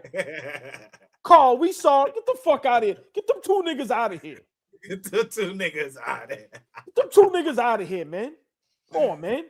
And then you got Mike Brown, who's a soft coach, who he's sentimental. He's seeing all this. So you know what he's doing? The same thing. Mikal, no matter how many bricks you shoot, I like you. You're a nice guy. Continue. Karl, don't worry about it. I'm going to still put you in the game in the fourth quarter, even though we're playing way better without you. And no coincidence, up 17, your bum ass get in the game, can't stay in the game. Philly make a run. Enough is enough, y'all. I'm sick of this shit. Get them niggas out of here. Kendrick Perkins is 100% correct. I got to disagree about the Mike Brown point. He benched Mikal Bridges yesterday with a small ball lineup. He benched Karl Anthony Towns a couple of weeks ago. That's what started this debacle. He is not coddling Karl Anthony Towns. And Kendrick Perkins saying that Karl Anthony Towns, Cat, and Mike Brown have to get on the same page. What page? The only person who's on a different page, it seems like, is Cat. Mike Brown followed suit with Tibbs. Tibbs benched Mikal Bridges several fourth quarters last year.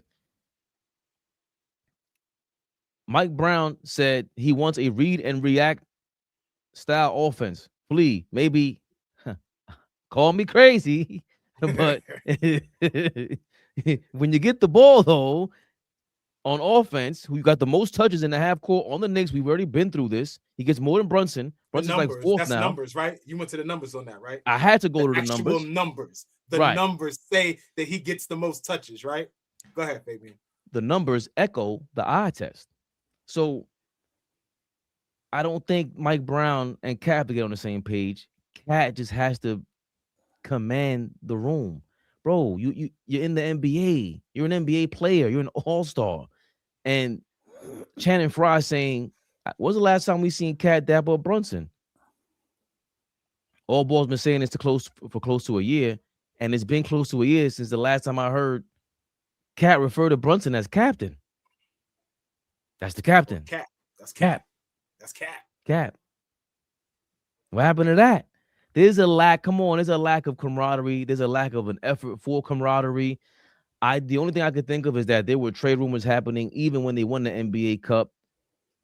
Josh Hart thumbing it up might have been the peak of celebrating that moment, the peak of how that team could have really won if Cat's not going to be Cat. And Kendrick Perkins said something else that was key. You were brought here to move the needle. Ugh. He was. Right. And you're not moving that needle. You're just not. We know what that means. Like Karl Anthony Towns is playing like a role player. Can I ask Flea a question? And Fabian, I would love to respond, but I would love to ask Flea a question. So, you know, we hear about Karl not getting the ball, not getting touches, right? Let me ask y'all a question. Some of the great point guards that ever played the game, from John Stockton to Chris Paul, Gary Payton, Jason Kidd, Magic. The list goes on and on and on, right? The way Karl Anthony Towns plays the ball right now, how would those point guards feel? Would they want to give him the ball? No, but there would be some different conversations had. Like Jalen Brunson is more of a, in my opinion, what I see is more of a cool, calm, collected type of guy. He leads by example. He's not going to talk too much. He's not going to call guys out. He's not going to go in the media and say some slick shit, or he's not, going to be too demonstrative on the court. A lot of the guys that you talking about, those purebred point guards, yeah, them guys are the ones that are going to call you out. Them guys are the ones that's going to say, yo, if you're not working, I'm not giving you the basketball. Like, and to be honest, it's all about getting guys in the right spots too, right? So you got to be vocal, but you also got to do the job on the basketball court. And we make the excuses all the time for Jalen Brunson as a scorer, and Jalen Brunson's going to put the ball in the basket. But Jalen Brunson, in my opinion, still has to take it up another level in terms of his playmaking. He has to be a better playmaker. You have a guy at your disposal who is 20 and 10. But the impact of that 20 and 10, I think, becomes on both of those guys. So, yeah, he may be frustrated about giving him the rock. But like we all say, in his sleep, he could go get a double-double. In his sleep, he could do it. But now who's responsible for the impact that 20 and 10 has? Who's responsible for it? Is it where Jalen Brunson helps him get the 20 and 10? Or is it Cat providing that 20 and 10? Or is it both of them? So because it don't feel the same. It just don't feel the same. So just real quick, right? And I'm looking at the chat. So this is what I'm trying to say. If I'm a point guard and my big man doesn't want to do anything but stay at the top of the key and drive to the basket, but when he does it, he looks clumsy, he looks sloppy, and 9 times out of 10, he's going to commit an offensive foul. Why would I want to give him the ball? Get your big ass on the fucking block and punish the little guys they try to defend you with.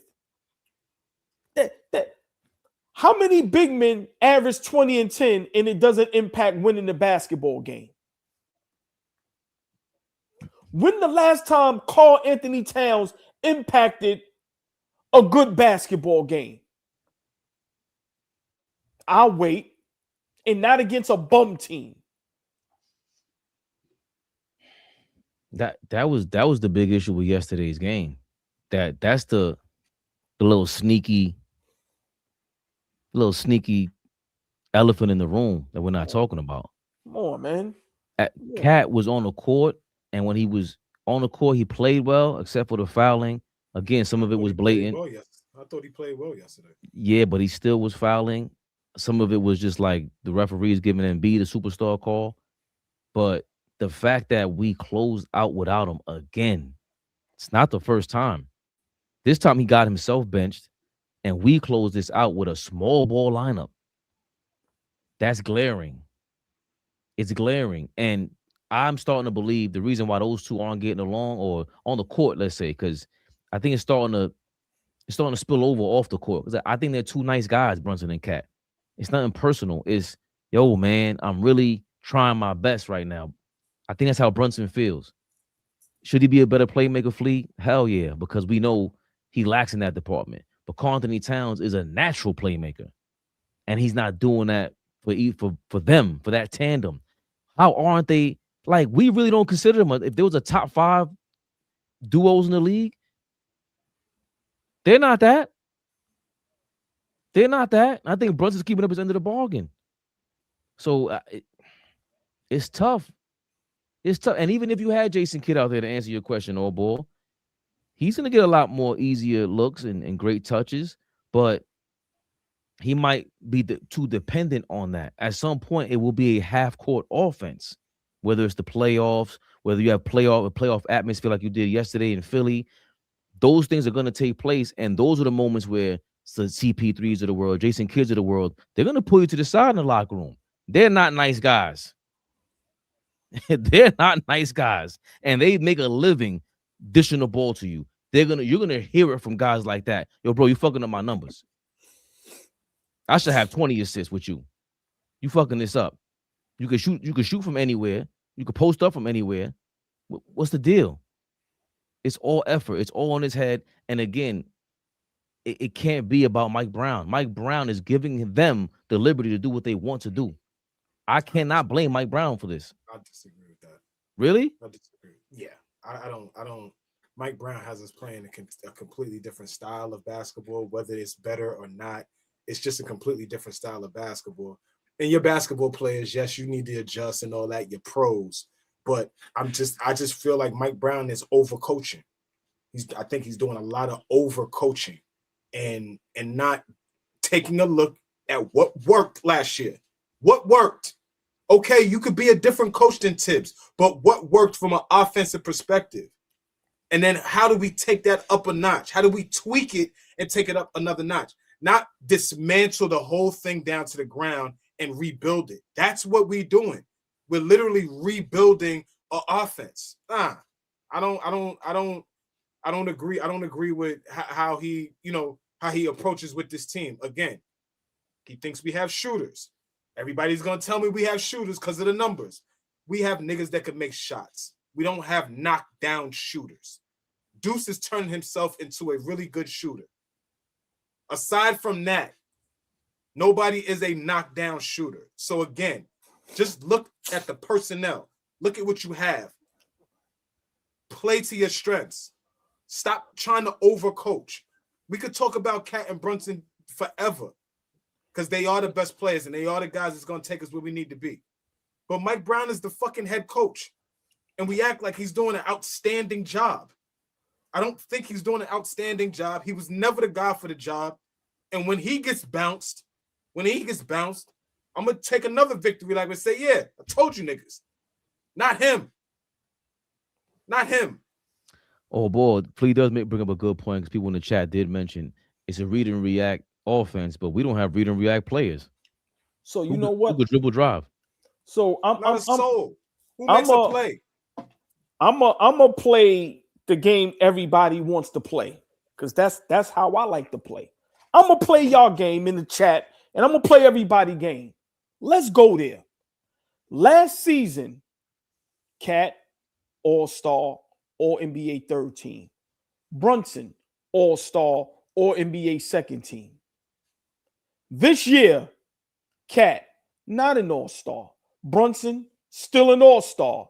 Has OG gotten better defensively? Has he turned into a DPOY yet? No. Has Bridges turned himself into one of the most improved players in the NBA? One of the best shooting guards in the NBA? No. So if we want to play by y'all game, who's still playing at the same level from last year or maybe a little better? Or just at that level, and who's gotten worse? No. If we want to play that game, let's play that game. I don't want to play it, but this is what y'all want, right? Who's still an all-star? Who's still averaging almost 30? Who numbers went down? Who's not an all-star right now?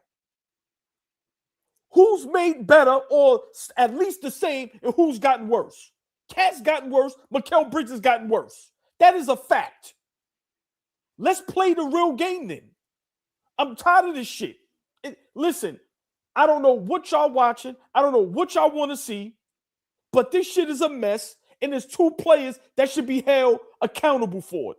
And it's Karl-Anthony Towns and Mikal Bridges, the two softest players at their position I've ever seen. Mikal Bridges is the softest two guard I've ever seen. Cat is the softest center or four, whatever he want to be, I've ever fucking seen. That is a fact. If you have some of the softest players to play in the NBA at their position, them motherfuckers is at the top of the list. You disagree, please? You know how many games they want to talk about all-stars, Flea. They want to talk about who's an all-star. They want to talk about all this dumb shit. Well, let's give them the dumb shit. Is Cat an all-star right now? Has he been named? No. Brunson is still a starter. Has Cat numbers digressed? Is Brunson still averaging 28? No, Flea, give these niggas what they want. Is OG a DPOY candidate? Is Mikal Bridges up for any fucking thing? Is Deuce sixth man of the year? Is Josh Hart most improved player of the year?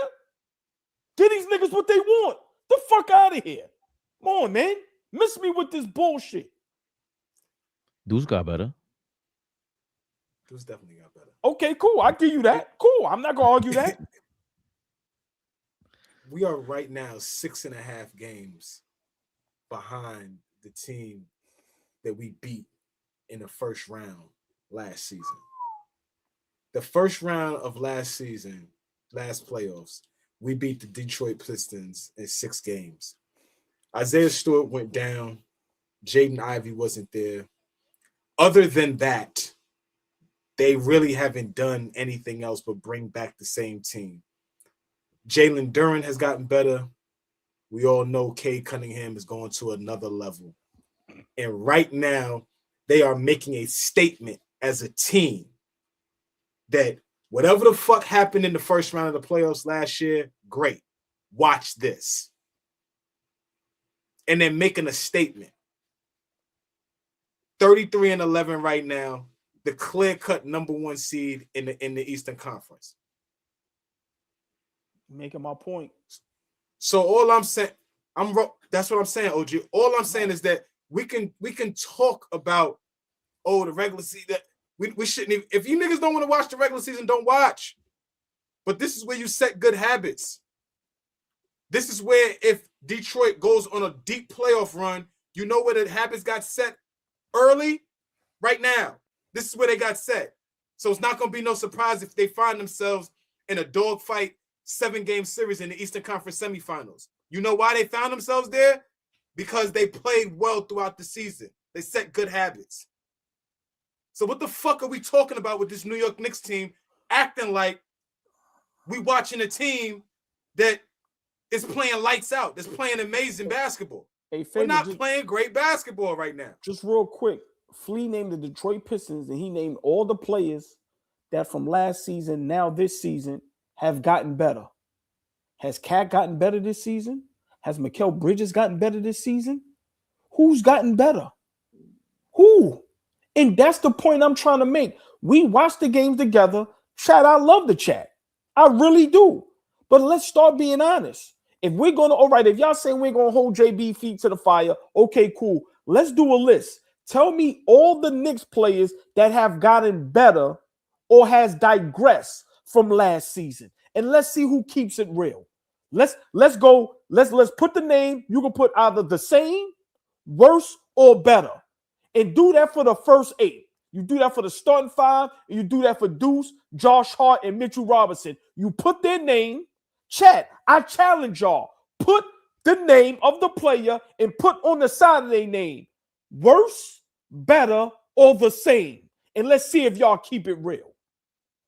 While the chat does that, they ain't gonna do it. They scared. These niggas are scared. Wow. They ain't gonna do it. Especially David Smith. I believe in the chat, and I believe Flea has gotten another notch under his belt. Because as he's talking, he said, Cade came back, got better. Durant came back, got better. They got rid of Beasley's punk ass. They really didn't get rid of nobody, including the coach. And that was Flea's point from last season. If you want to progress, you can progress from here. Hey, Fabian, just real quick before you go to that, that's why I love the chat. You hold their feet to the fire and they come with results. You hold the chat's feet to the fire. I'm waiting for nostalgic Nick to keep it real. We'll get there in a second. If nostalgic Nick is keeping it real, that only means he's keeping his eyes on the prize, baby Bubba. This episode is brought to you by Prize Picks. You and I make decisions every day, but on Prize Picks, being right can get you paid. Don't miss any of the excitement this season on Prize Picks, where it's good to be right. Were we playing them all in Sacramento? Yeah. We got to take Brunson for more. Tuesday. Sacramento was Tuesday. Sacramento Tuesday. You got to go with Brunson for more than 30. I'm going there. We going with Cat. for more than 15 rebounds. I said it. Prize Picks is simple to play. Just pick more or less on 2 to 6 player stat projections. If you get your picks right, you could cash in. Join millions of users and sign up for America's #1 fantasy sports app. Download the app today and use code CLNS to get $50 in lineups after you play your first $5 lineup. That's code CLNS to get $50 in lineups after you play your first $5 lineup. Prize Picks. It's good to be right. It's good to be right. Chat. You need some more time? Did you guys read the super chats? We did not. No. It's a boatload of these. We'll get to there first because they paid $2. Thank you, Sam, man. $2. Need to trade for Najee Marshall. Trade shitages. Ray Floyd, thank you for your $199. 99. We got a versus, y'all. We got a versus. Who could say the super chat's better? JB took the Pistons to the playoffs his first season. JR, thank you for your $4.99. You get pads, bridges, and paint. and the paint opens with card defending. And you know how that go. Damn, JR, that's real. Jamrock always thank you for your $2. JB is worse defensively now, rank in first percentile. Jalen Brunson is. He wasn't in the fourth quarter when we needed him most, and when Cat's ass was sitting on the bench. He fouled out. You forgot about that? Jamrock, thank you again for your $2. $2. That's ranked almost dead last in the entire NBA. Oh, he's not playing. Okay, Jamrock, I respect it. $6 to make the point. Jamrock, thank you for your $2. Giannis will never work with a ball dominant Jalen Brunson. I want to see it. How about that? I want to see it. Donald Cannon, thank you for your $199. I'm gonna let you have that one. He folded like Papa Doc at 8 Mile. We got him. I'm gonna let you have that one. I'm gonna let you have that one. Because it was a little. It didn't need any follow up because it was a little. I'm gonna let you have that. Wait, he Papa Doc you? It was all right. It was all right. I'm gonna let him cook. Threw him off. Salute. I see the silent K. No, you don't. Oh boy, try to give us a K. I ain't doing that. We get 3 in a row, then I'm rolling with that. Hold on. Breaking news. Super Bowl. New England Patriots versus the Seattle Seahawks. The Seattle Seahawks just beat the LA Rams 27-31. We have the Super Bowl. New England Patriots versus the Seattle Seahawks. Congratulations to both organizations. Flea, if you were trying to get me to watch football again, that is not gonna do it. Drake maybe who is on Seattle? Football, so don't talk like Drake maybe. The nerve of you to try to play Drake. He's nice like that. Like you don't even know. Go watch. Nice? Go watch. I'm asking a question. I'm not asking. No, I don't know. I'm Stevie Wonder. You see my glasses. I don't know. Oh boy, is Drake made nice. You heard what he said. Isn't she wonderful? See, that's why, do your job, man. Shit gets out of control. I'm sorry. You interrupted my job. Hold on. Before you read that, right? Listen. Breaking news. Better job. No. Side note. Did y'all know the Stevie Wonder song, the famous birthday song? Do y'all know that was for Martin Luther King? No. Listen. So Stevie Wonder fought with the King family for his birthday to be a national holiday, right? Stevie Wonder fought for the birthday to be a national holiday, and he made that song for Martin Luther King, and they won, and that's how Martin Luther King's birthday is a national holiday. Facts. Look it up. fire. Happy birthday. That's for Dr. Martin Luther King, and he fought with that family, and they won. And Dr. King's birthday is a national holiday. Big shout out Stevie Wonder. He fought alongside with the family to get it because it sounds like Right, you're saying right, he's fighting against the that just All sounded right, crazy. sorry. I'm like, yo, he fought the King family? He won his blind ass? What the fuck is wrong with him? He fought alongside, he fought with the King's family to make he fought alongside. He fought alongside Dr. King's family to make his birthday a national holiday. These are facts, y'all. So I'm sorry, but on here you get all type of information. AllBall got breaking news. He got historical news. It's a wonderful night. You never know what you get on AllBall TV. Stacks different. Thank you for your $5. That Brunson excuse is lazy now. There's Maxey, Murray, getting Embiid. Joker's involved. No. Same for every elite big. I've accepted Cat isn't like the elite bigs. Stacks timing different. Hold the fuck on. It's a great fucking point. Drop a bomb. Drop a bomb for that. Drop a bomb for that. Oh, let me Stacks timing different.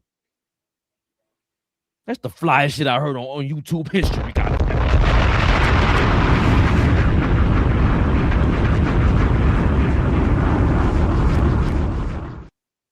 AllBall, as if we ever needed an excuse to stand Brunson. Hurt some feelings. That's gonna hurt some feelings, but what is? Good shout out. No, what Stack said. That's gonna hurt some feelings. But that's hold on. You know what? It was real easy for me and AllBall to agree with this. That Flea. The Brunson excuse is lazy now. Does Maxey, Murray get Embiid, Jokic involved? No. Same for every elite big. I've accepted Cat isn't like that elite big. What's your reaction to that? I think Stacks know what he doing when he say that. So I think he know what he doing. He playing. He know that Maxey and Murray, all the ball handlers for those teams. So they are a part of getting Embiid and Jokic going whenever they get going. But their sole operation is not, Embiid and Jokic got to get going. They're self-starters. Jokic is a self-starter. Embiid is a self-starter. So I think that's essentially is what he's saying. Cat needs to be a self-starter when Brunson is not going to just spoon-feed you. Yeah, Maxey and Murray are not spoon-feeding them guys. But they are the predominant ball handlers for those teams. So we can't act like them niggas is not the ones that are initiating the offense. I mean, Jokic is a different thing. Like, that him and Murray have a great two-man game. Let's be honest. Let's be very honest about that. But at the end of the day, yes, Cat got to be a self-starter for sure. At Stacks time indifferent. That was the illest shit I heard in Nebraska. As much as we talk basketball, as much as we watch and listen, I haven't heard nobody put it like that. And he is 100% correct. You know the difference? Maxey respects Embiid. Murray respects Joker. Cat doesn't give you a reason to respect him. When Maxey gives Embiid the ball, he knows he's not going to do no dumb shit. He ain't going to turn the ball over. He ain't going to commit an offensive foul. Wait a minute. Embiid is going to do some dumb shit. He's just going to get away with it. I disagree. Continue. You cannot disagree. We hate Joel Embiid. You can't disagree with that. As much as I hate, even if it's a lie.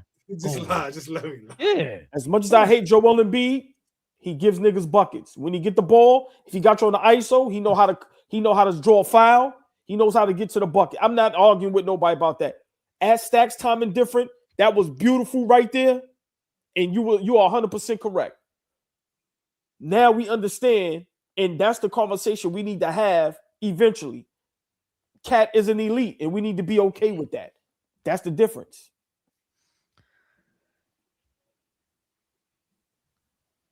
Jaden, thank you for your $5. It was JC and the others who really took over that cup game, in all honesty. Cat doesn't scare opponents. ASF, please go to the highlights, fam.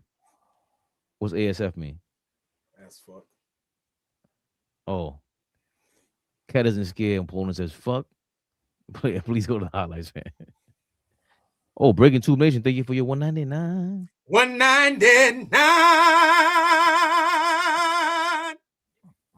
Don't fucking play with me, nigga. Don't you ever think shit ain't real over here, nigga. Yo, this nigga had to get his pipes together. Yo, y'all two gotta be stopped, man. Oh, this nigga said, let me get my shit together. I'm David Ruffin.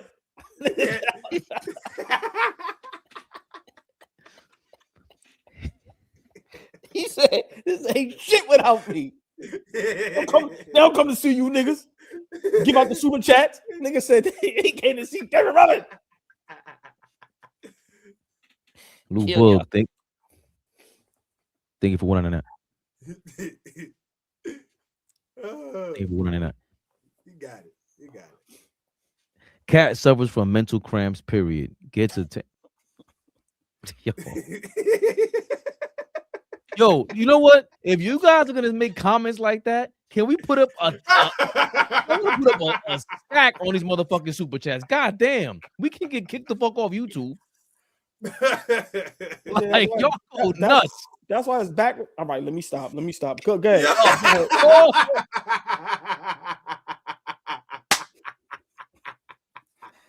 That nigga said he got back spasms because he got his period. Y'all niggas, yo, show some respect to Cat, man. Y'all niggas is wilding him out now. I didn't say it. All right, y'all niggas is wilding him out now. That is a grown man.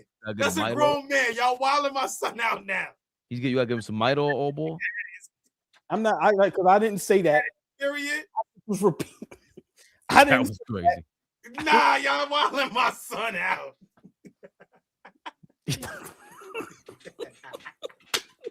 They say he a grown woman now. Jamrock always thinking for $2. Out. Cat Bridges OG minutes down 2 to 3 minutes. JB under 1. Everybody's minutes is down, right? Remember, that's what Bridges was complaining about too. That's another thing we forget about that. Bridges was the lead guy. He was the mascot for shitting on Tibbs last year. What's your excuse this year, Iron Man? Yo, something's wrong with us, man. I'd rather chat, just have a prune I blame the chat. Chat, that's y'all. I'm blaming y'all. It's first time in life I'm snitching. That's the chat. Wow, that nigga. YouTube, that's the chat.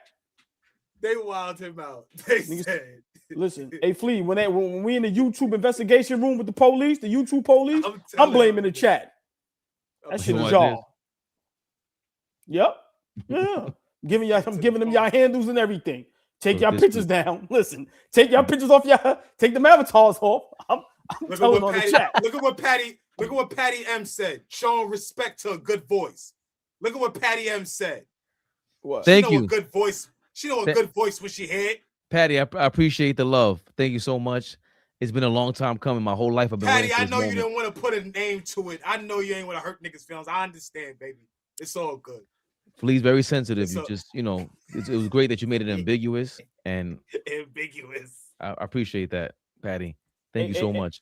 Hey, Patty, I see what you're doing. You caressing the two superstars, right? Like Mike Brown. Don't gas these niggas up. Caressing is crazy. Big shout out, Patty. That's what she's doing. Cat and Bridges over here battling. Breaking Tube Nation, thank you for your $4.99. If we can find a way to get Jeremy Grant in here, we're winning a chip this year. Grant is a dog. Give Cat for Grant and Robert Williams.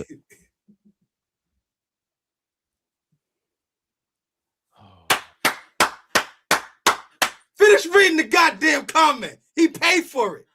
You just don't like what he's saying. Read the comment, right? Tell him, Ray. Tell him. Grant is a dog. Give Cat for Brant and Robert Williams a third.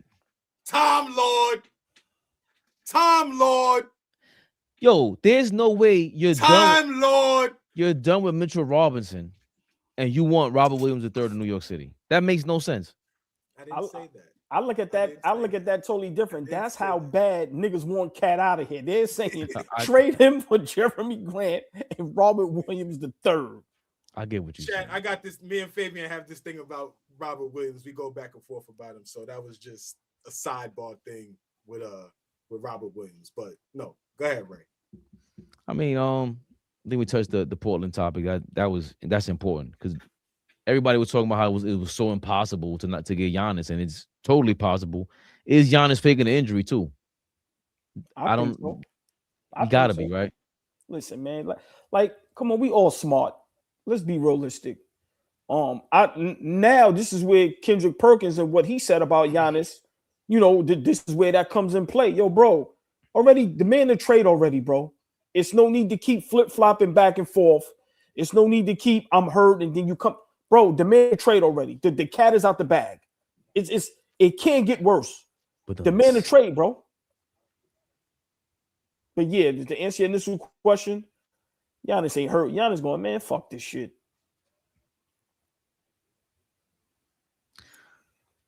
All right. We're here. No more super chats. Love y'all. Flea. Well, we got until Tuesday anyway for the game. We're looking forward to tonight. Oh, I was watching the game earlier. Yo, Minnesota. They got dragged by Golden State. God damn. I was watching that. No Jimmy Butler. How did Kuminga look? He's not playing. He got hurt. Yeah, he's not hurt. Oh, yeah. How insane. Listen, yo, Steve Kerr. You lucky I ain't cool with Kuminga. I showed up at your doorstep. Remember the movie? What was the movie? Remember the NWA movie? When Jerry Heller was going home and the dude showed up like oh. That's what Steve Kerr need. Yo, you know Kuminga? Yeah, what's up? What kind of games y'all playing? Now niggas is injured, playing with the bag. It's a cold world, man. Cold world. Kuminga good. You need to trade that nigga.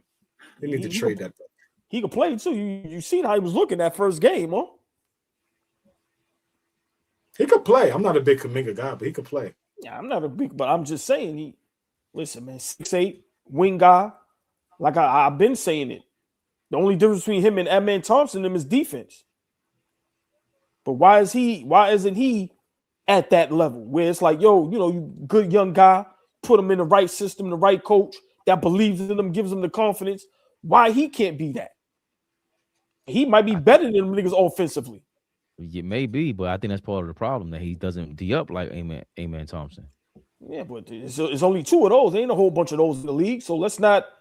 No, but see, and everyone's saying the same shit I am too. Like he don't fit that style.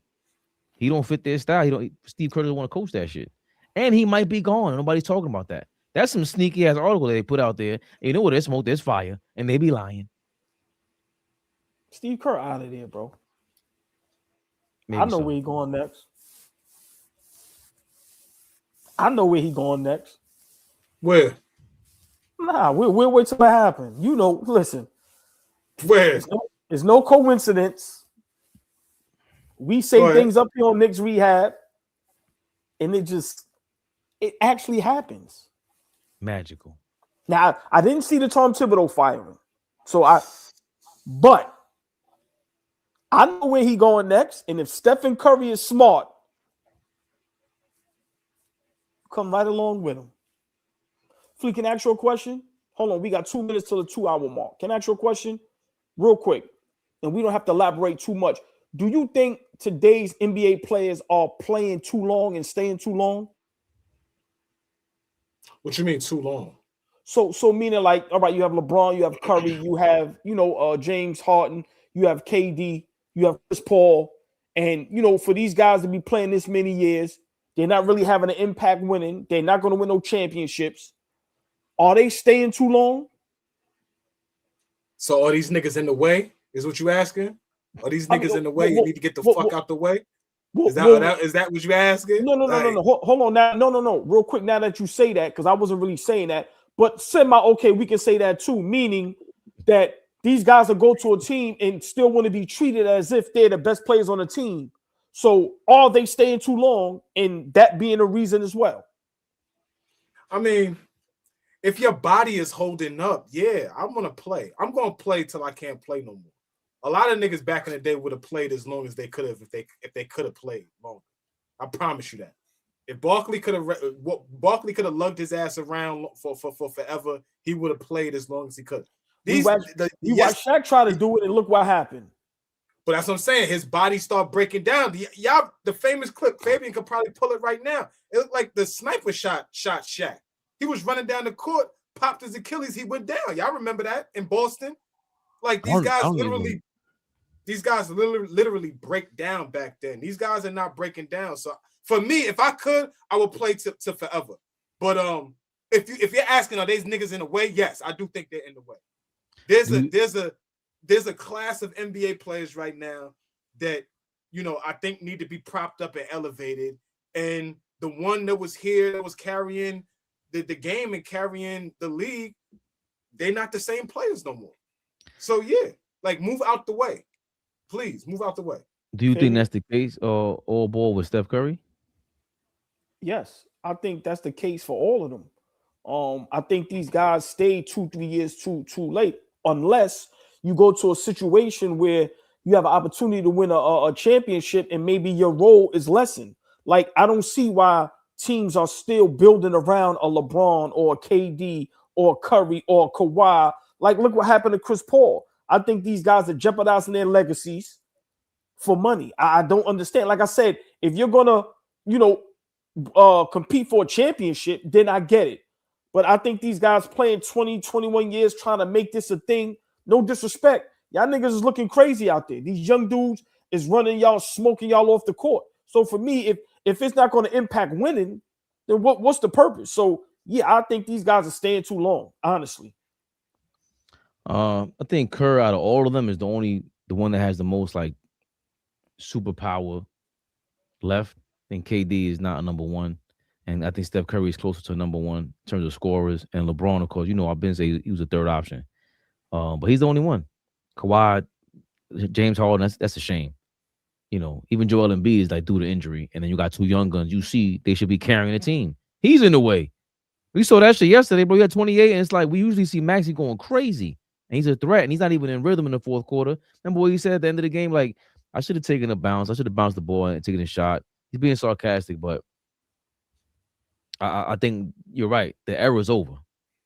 The 2010s is over. I don't care what y'all taking. You're done. Great question, old boy. You seen Steph Curry face the other night when they lost? Bro, he looked like a sad, like he lost his dog, bro. Like these niggas be looking crazy. Now, granted, you get a KD to beat Detroit yesterday with the Houston Rockets, so that still gives you, but let's be realistic. Nobody has the Lakers, Golden State, Clippers, or Houston winning the championship. So I just feel like, you know, these guys want to continue to be regarded as they the best in the NBA. And it's like, yo, bro, y'all niggas is really moving from team to team, trying to pick perfect situations. And y'all are losing. Man, listen. Niggas really playing 20, 21, 22 years. Like, come on, bro. Get up out of here, bro. Oh, ball suckers. We live. Big Flea, never the little one.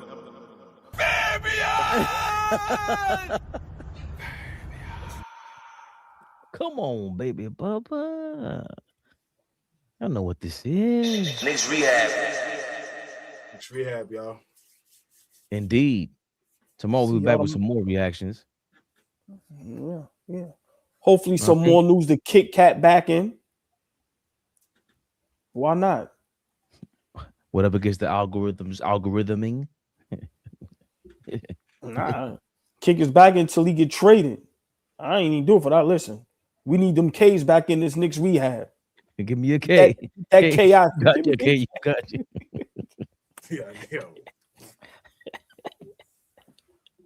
Yo, get us We've out been of waiting here, for this. I've been waiting for this for damn near 2 years, Flea. David Ruffin. Catch on them all.